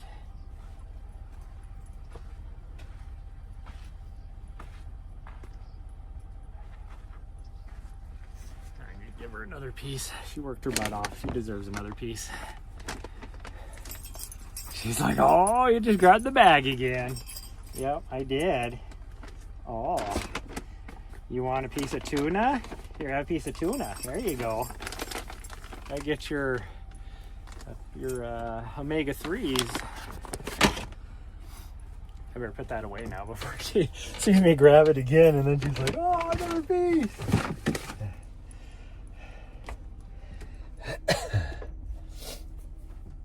Oh, I'm gonna grab my sweatshirt, throw it on, because it is still chilly. I was just warm from working my ass off. That was a good workout. Like, I pushed pretty hard compared to what I normally do. So I feel good about that run.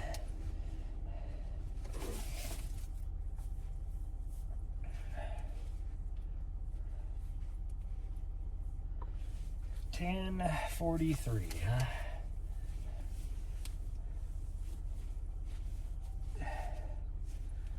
Ooh. Dry off really quick. Here we go.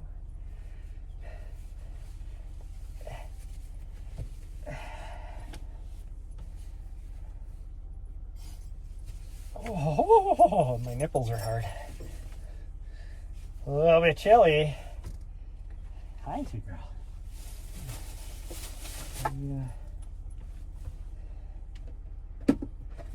We're gonna take you off of here, actually, because that's almost dead. And we have a spot to hang it over there. We could right here. We'll make ourselves a little protein shake. No, it doesn't like that.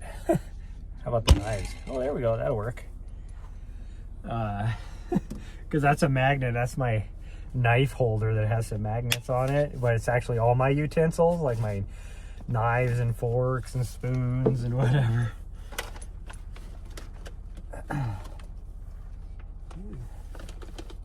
Oh, that's your... What the heck is that? That's your other water dish.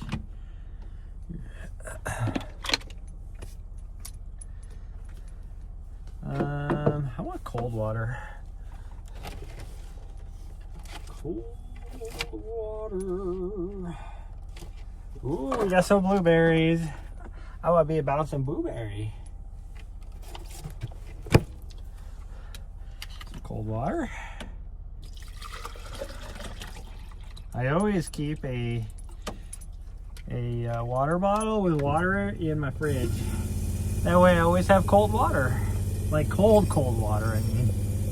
Especially when it gets like really hot out. And then you just refill it.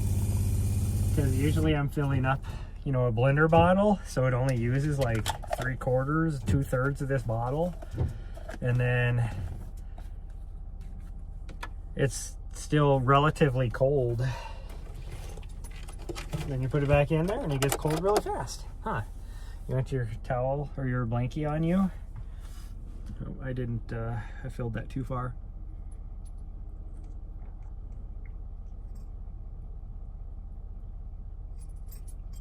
Here we go.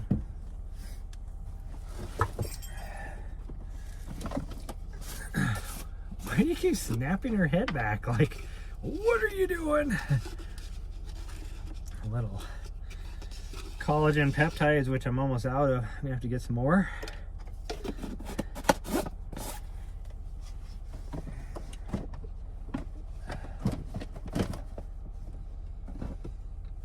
And then some PB Fit powder. Just a little bit, like half a scoop. And then a scoop of protein powder, which is a really probably my favorite protein powder. It's like vanilla chai and something mocha protein powder mix that I make.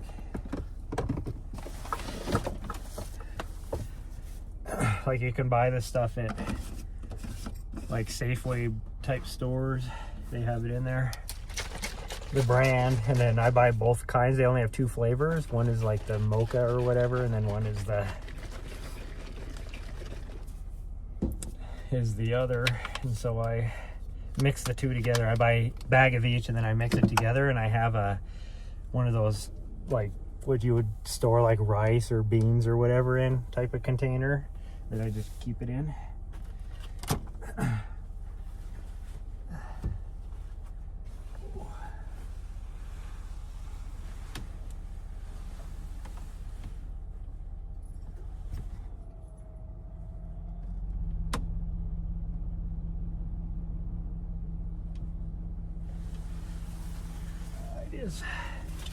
Even after heating up a bit, it's still 47 degrees outside.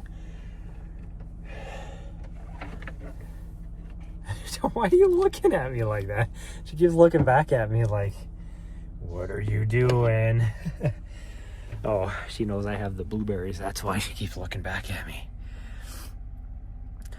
You do that also, but you forget to fill it back up? Yeah. Use this. Use that right there.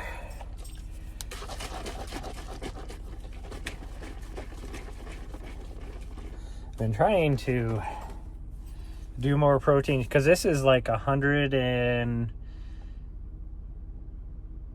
probably, let's see, with the PB Fit and the Scoop, probably this would be less than 200, between 150 and 200 calories.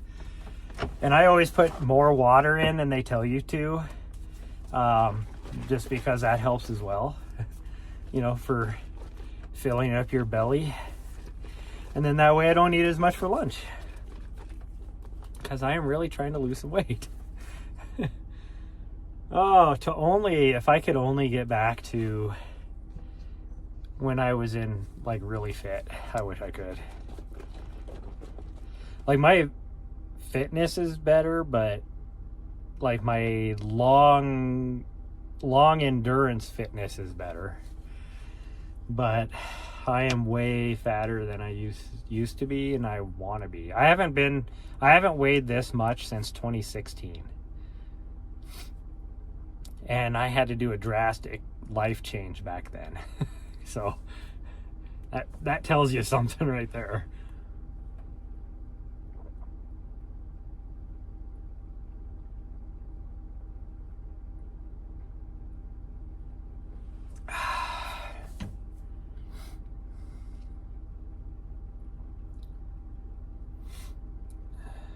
Ooh, that wind, that breeze is chilly. I better cover her up. You weighed in at 162? I am so jealous. When I was my most fit, I hovered back and forth between like 170 or 157 and 163. And that's like my ideal race weight, I guess you could say. Like, I still have a little bit of pudge on me, but I'm way more cut at that weight, let's just put it that way, than I am now. So it's not like unhealthy for me to be down at that.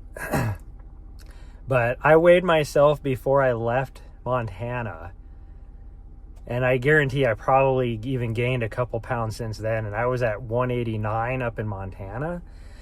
And then I ate a shitload of Halloween candy when we came down here, so I guarantee I put on a couple pounds then. So, but if I could get right back down, even down to between 165, like right around 165, 168, I will be happy. I will be so happy. Really, I'd be even happy around 170.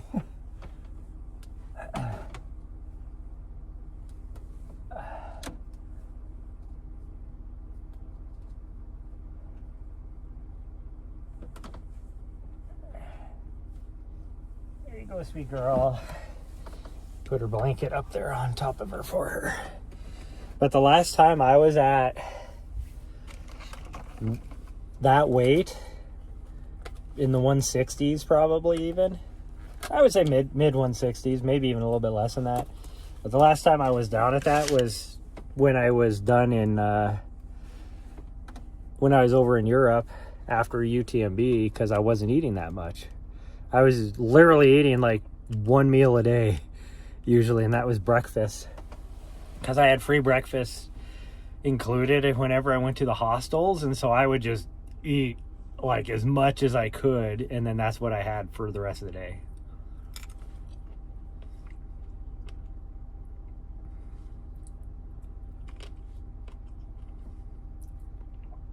These blueberries are very tart.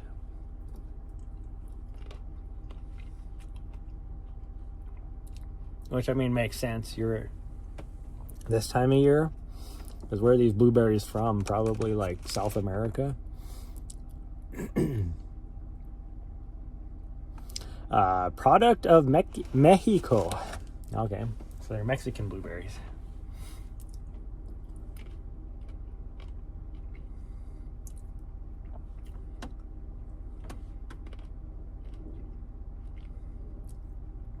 Ooh, they're a little tart.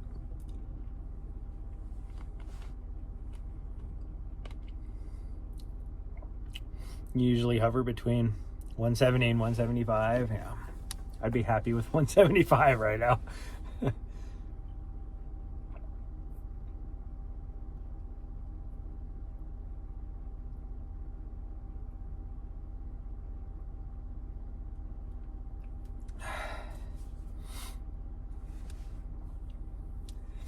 My goal is USATF 100-mile road championships to be down around the 170 mark,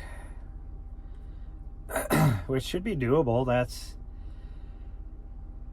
like, because I'm going to lose probably in this first month, I will lose easily 12 pounds if I keep doing what I'm doing right now. And so that'll put me down around the 178-ish. And so another like 8 pounds in 2 months after that, I should be able to do that. As long as I'm good about my eating. That's the important thing. Less pastries, more fruit. That's what I got to remember. And veggies, which, I mean, I love my veggies. For me, I have to have frozen veggies though, because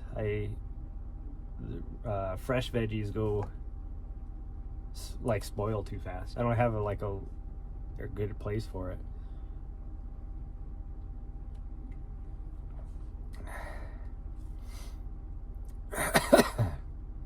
Get back on your healthy eating. Yeah, the last, I would say, 4 days I've been really good about a little bit healthier eating. Like I'm going to sleep hungry. Like I feel hungry, but that'll only last for like a week, and then like my body will adjust, and then I'll be doing a lot better. Just to help with the hunger at nighttime, I've been drinking a cup of tea, some lemon ginger tea, and that's been helping a lot.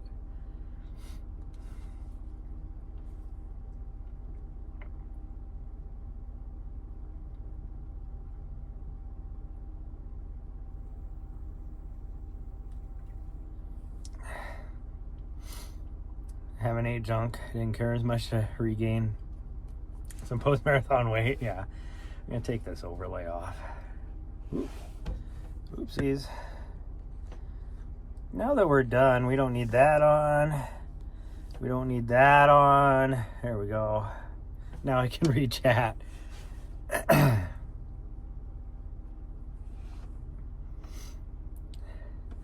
Well, my big thing was after Mammoth 200, I put on almost 20 pounds because I ate just everything.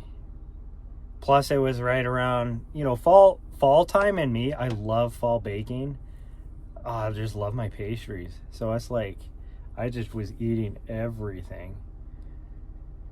More fruits, veggies, rice, fiber. Yeah.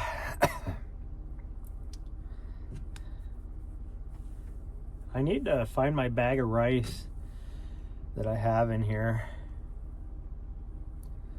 Yeah, 20 pounds is a lot. That's why I'm the heaviest I've been in since, almost 8 years, 9 years.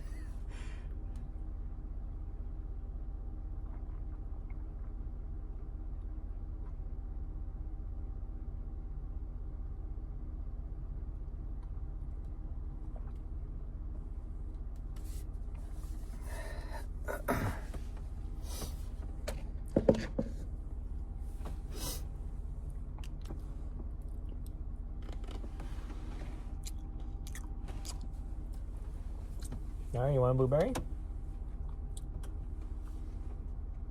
She must be asleep.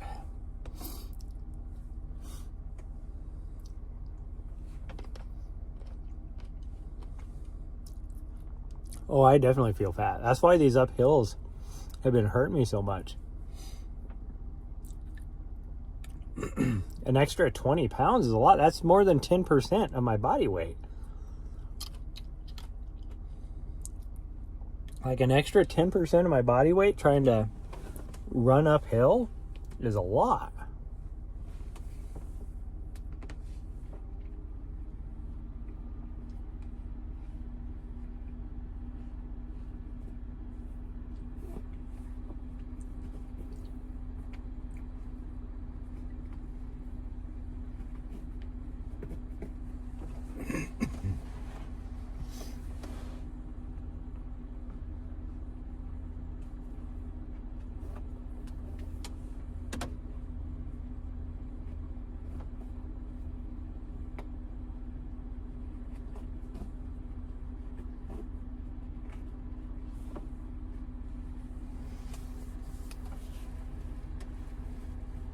Oh, I love eggs. My problem is it's hard to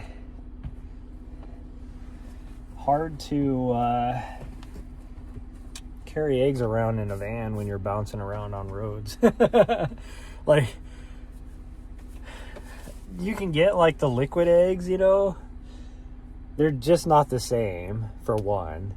And two, it's hard to find, like, when you're looking for like liquid eggs, most of the time it's just egg whites that you can find in the little cartons and boxes and stuff, which isn't as good. And actually, many studies now have shown that just egg whites it's actually better to have the yolk with the egg whites. The egg whites aren't as healthy for you.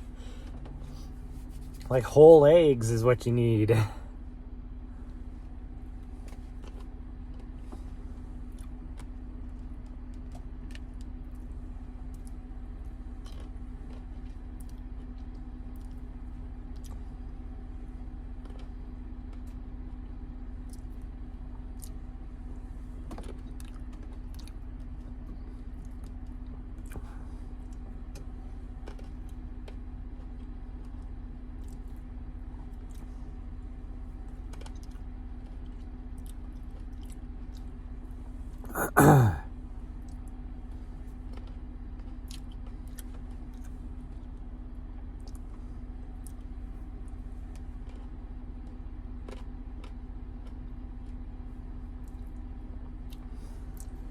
My poop's gonna be a dark blue. Eating all these blueberries.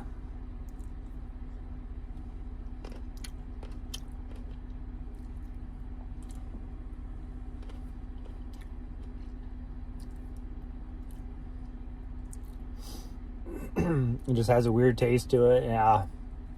I mean, for me, probably my favorite thing in the morning, even like a pre-run breakfast, would be an English muffin with like a fried egg on it. Would be so, not even necessarily a fried egg, even like a poached egg, even just on like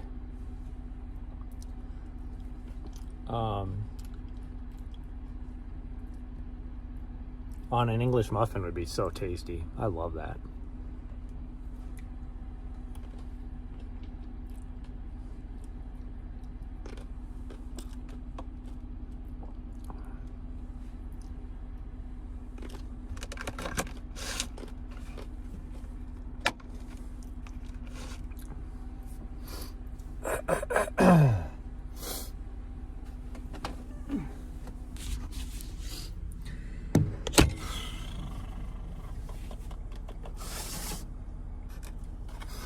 my blueberries away. I have a salad for lunch today. I'm excited. It's like a Southwest style or Southwestern style. I bought them at the grocery store the other day. Has like some chicken and stuff in it. It's pretty tasty. But it's a lot of calories. Like, as far as salads go, that's the one thing a lot of people don't realize is you can make a salad that has tons of calories in it. Like, one of the worst things you could get, I remember back in the day, me and my ex-wife, we'd go to like Wendy's and she'd always be like, oh, I'm gonna get one of their salads, and I'd always be getting like a Dave's double or whatever. And she always thought she was healthier until I showed her the calorie breakdown, and her salad had more calories than my big ass burger and fries. She was like, what? I thought I was eating healthy. I'm like, yeah, a lot of people probably do think they're eating healthy, but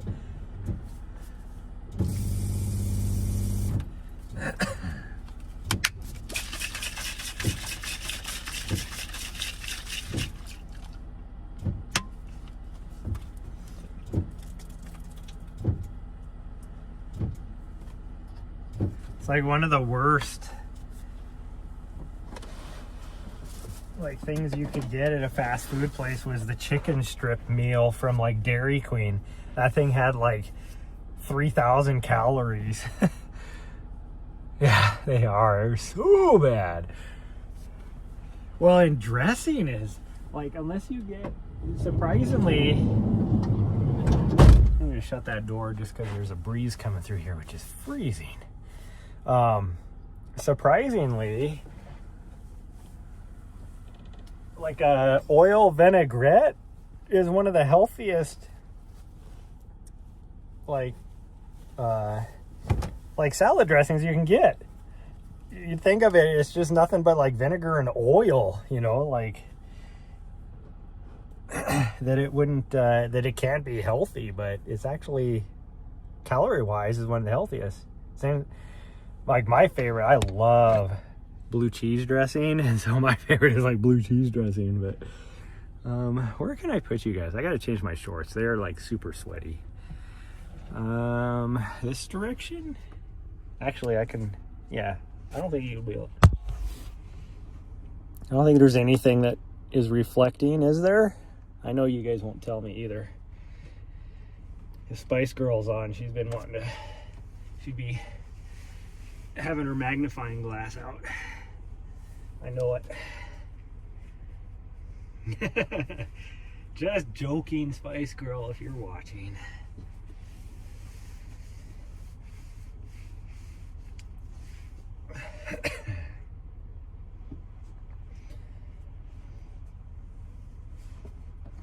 Oh, there we go.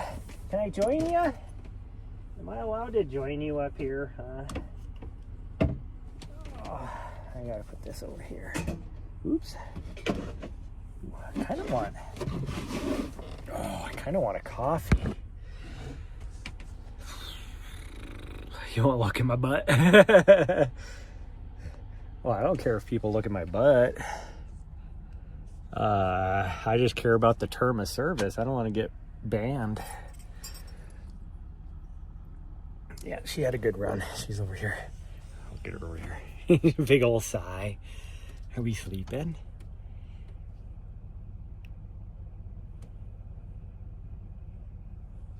Yeah, just enjoying it. Enjoying the outside. Yeah, this is her favorite thing to do, is to just lay here and look out the back door. Let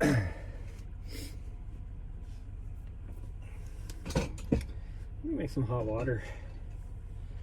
Oh, I might have a cup of tea instead of coffee. Like, coffee sounds good, but I don't know if I really want to go through the hassle of making coffee. Although I do probably have instant coffee, but that's not as good. And I have this, what do you call this? The International Light stuff? Or what is this? Oh, Maxwell House. international. I have some of this I could make. Cafe Vienna. I like how it says makes about 9 servings.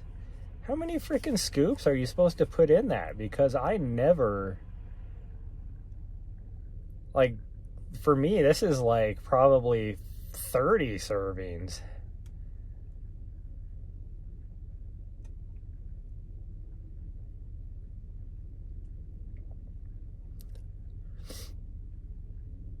Oh, you can make with hot milk too. Huh. She's just staring at the wilderness and the mountains behind you. No, what she's really doing, and this is why it gets so frustrating. So I shut this side door, and now it's a good temperature in here because that wind isn't blowing.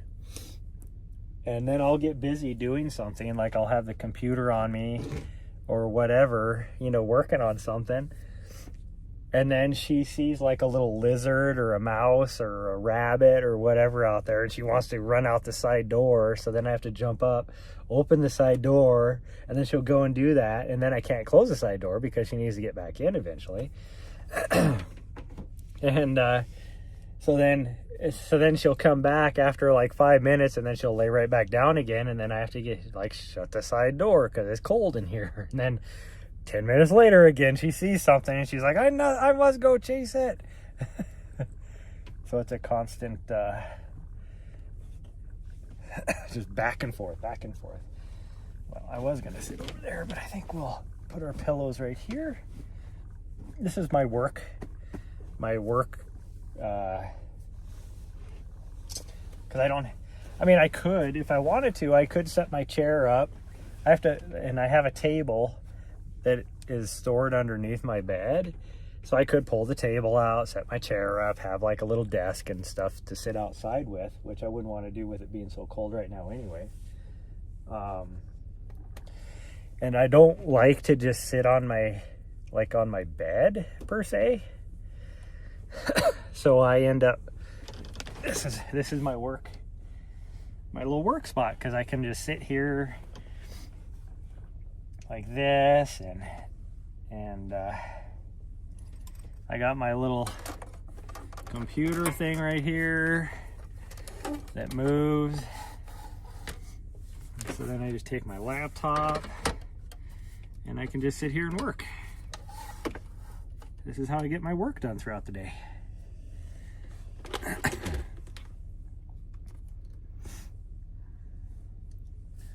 And it's nice.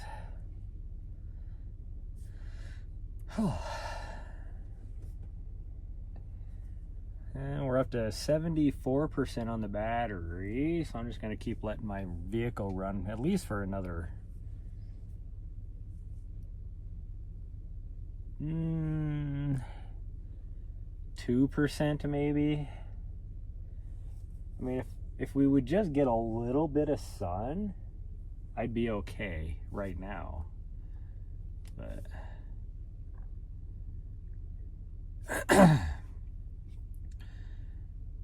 so all I need to do now is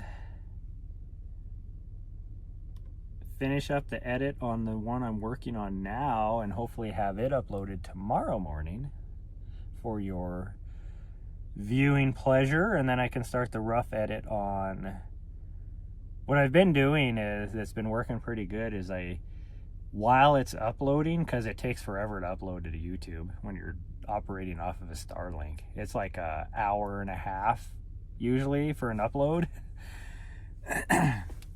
And during that time frame, I can do the rough edit of the next one.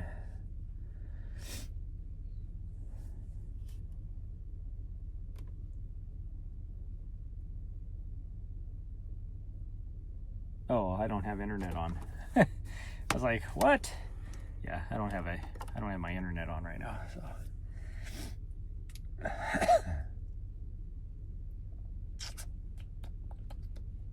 Which I guess I could turn on.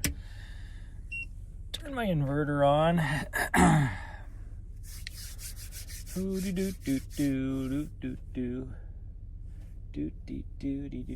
just not going to charge as fast. I have to run on my Starlink because my MiFi, I'm almost out of data on, which isn't a big deal now, but So I guess I could still use it, but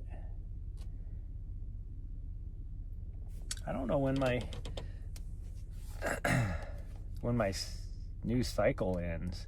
Is it like the 20th or so? Let me turn it on and see what we got going on here.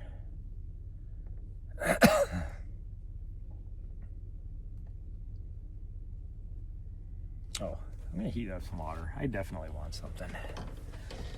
What time is it? Okay, I still got an hour before I eat lunch.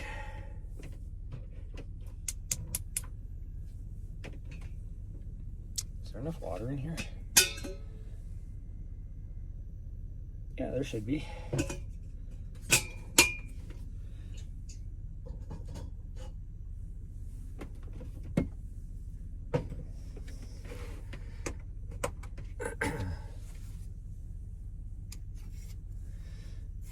Do do do do do do do do do.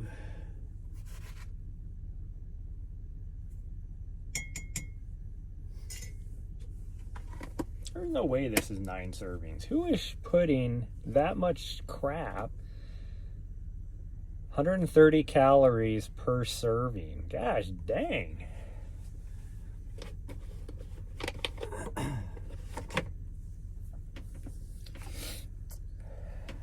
Kind of wish I had, I've never been a fan of them, but Element has these like chocolatey ones that are really good in hot water, and I've never been like a huge fan of them. But right now that actually does sound good. I love when I get messages on my MiFi like, this is, oh, it's from Verizon. You have 10% remaining. How did I go through 150 gigabytes? That's what I don't get. Oh, this isn't going to tell me. Oh, internet just came up because Fi just notified me that Nari is at the van. Good to know. Didn't know she was. That data goes quick. Well, yeah, and I mean, I've been operating just on this because I have great signal here, and then I don't use near as much battery as I do if I'm using my Starlink. So yeah, I've been watching a lot of TV and all that kind of stuff off of here, so that's the only thing I use it for. If I'm doing anything like downloading on the computer, playing Fortnite, whatever, it doesn't matter, then I use my Starlink. So the only thing that I've been using this for is for the TV at nighttime, pretty much. Or streaming in general, I guess. But, and I still have more, like that 150 gigabytes is just high speed data, I guess you could say. So I can still stream off of it after the 150. It's just not as fast. You know, instead of watching YouTube at 1080p, I'd have to watch it at, 256 or whatever it is on my TV, which is crappy detail, but it is what it is, it's fine. What,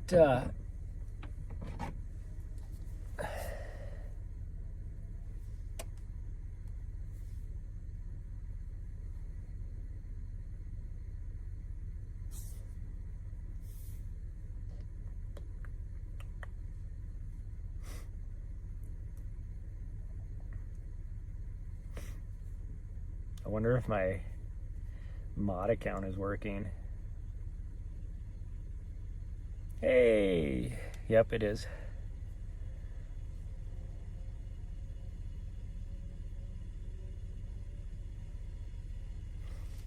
Are these sound alerts working?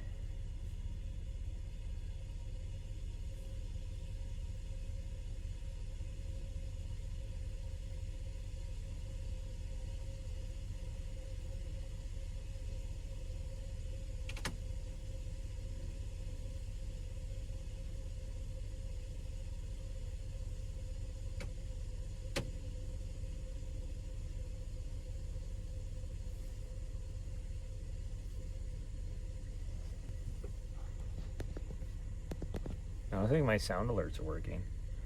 Or not my sound. Yeah, this would be a sound alert. Or this would be my whatever.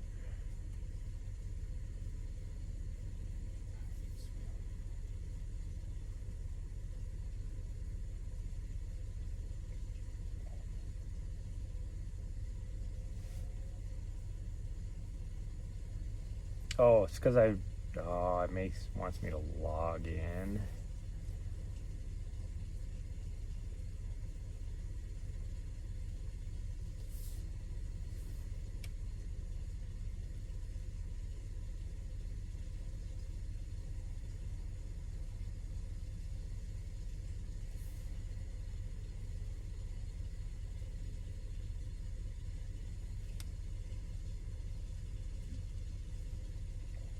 From my email. I don't know if I have access to that email on here or not.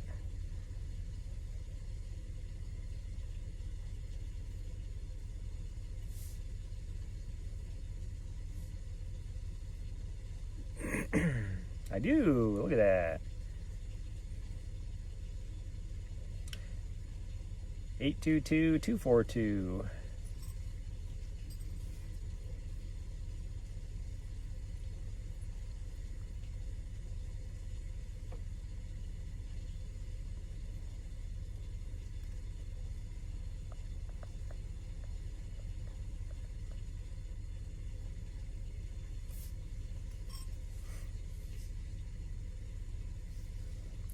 Okay, now let's try this.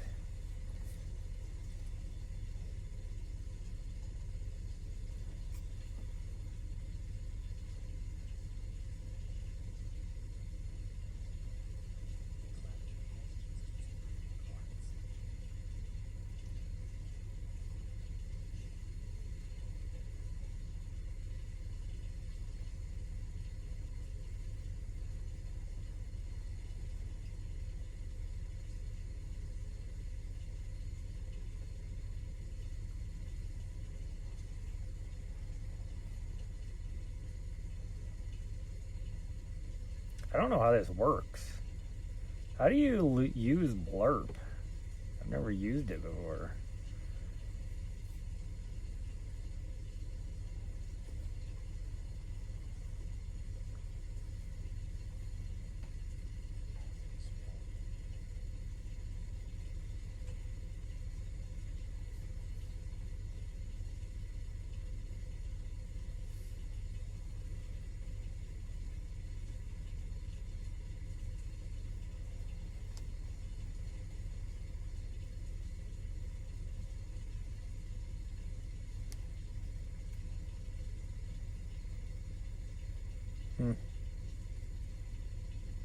Does this one work?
Why will the other stuff not work?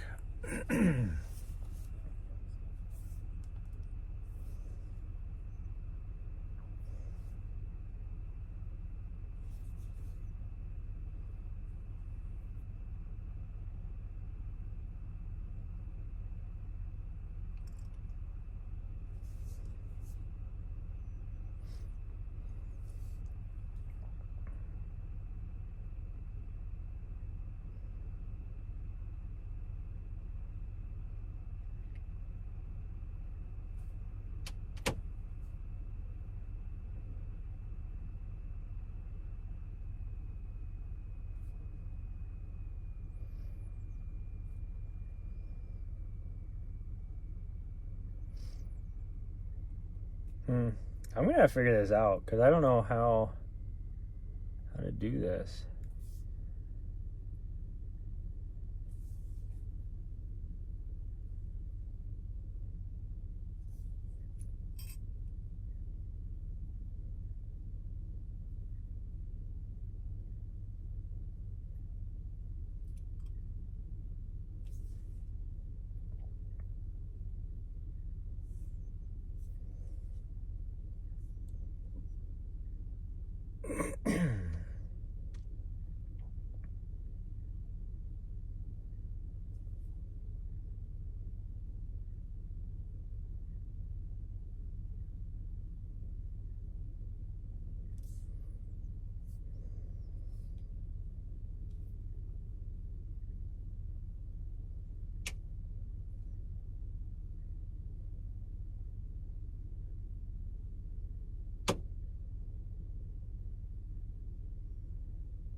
I added all this stuff on my library, but I can't play it? Why can't I play it? And then it doesn't show up over here?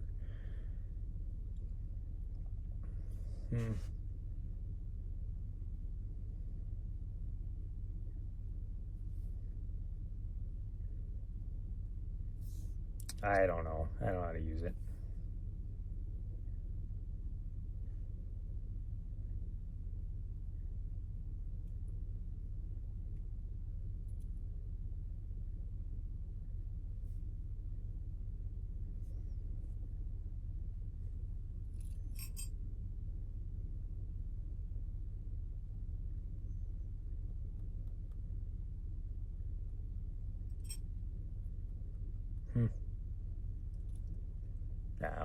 I have no idea how to use it.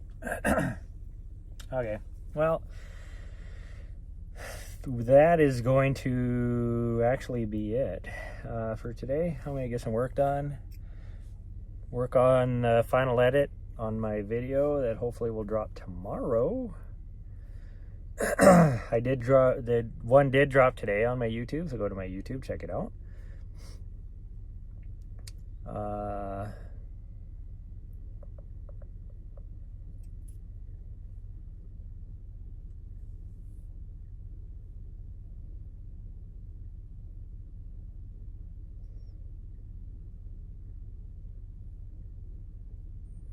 So far I've had 2 views on it.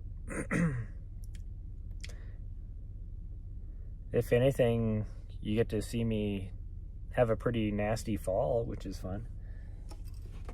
And you get to see this little butthead because she was only, what would you have been, 6 months old at that time? Yeah. Yeah, you were only 6 months old on that trip, huh? Like I said, I'm over a year behind on that kind of stuff, so. But anyways, we're gonna... Okay, what are you doing? Why are you jumping up? Where are you going? Why are you farting in my face? I see your winky butthole. Butthole's winking at me over here.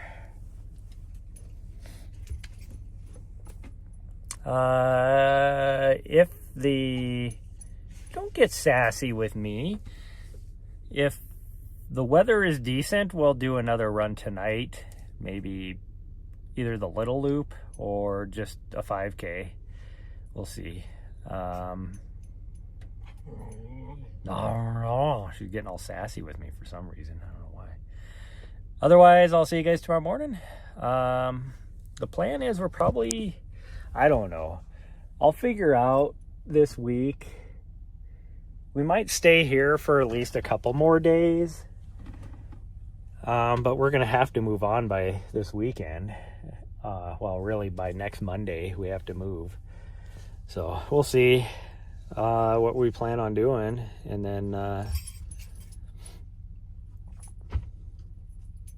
not sure where we'll go. I'd like to go up somewhere up on the Mogollon Rim, but there's probably snow and stuff going on up there. So we'll see. And then Thanksgiving, I might go live on Thanksgiving. If I'll find out. My plan is to do the little turkey trot with the Flagstaff peoples. And so I'll find out if they're okay with me going live or not. If they're not okay, then whatever. I won't. But that'll be my Thanksgiving plan anyways. And then we're probably going to head down to Tucson area. So, and we'll be down there for a couple weeks. It'll actually probably be more than that. My plan is to go down the week, at least the week before the Tucson Marathon, to Madera Canyon, and we'll run down there. And then after that, we will probably head over to the Wilcox area because there's flat roads over there, and I need to start training. She scratched herself going through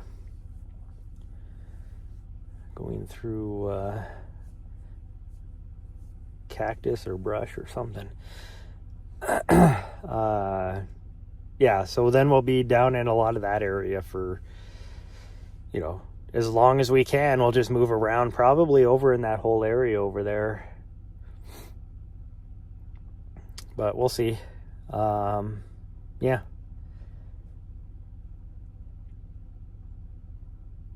Yeah, because I gotta really train for this, so we'll see. But yeah, so we might move here in the next few days to a new location. We'll see though. I'd actually really love to go back up to the Kaibab, but I've been watching the radar the last 2 days and it has been snowing up there, so that ain't gonna happen. But anyways, thanks everybody for joining me today. I'll either see you guys later this afternoon for a nice sunset run, because it's probably going to be cloudy like this, and like I said, it might rain still at that time, so who knows. There will be no sunset most likely, but we might do it might run during the time, and then if not, I'll see you guys tomorrow morning. Bye everyone, love you all, and I will see you guys next time. Go to YouTube, check out my new video that I just uploaded. It's Red Cloud and Sunset Peak in Colorado from July of 2024, when she was just a little thing. So I'll see you guys next time.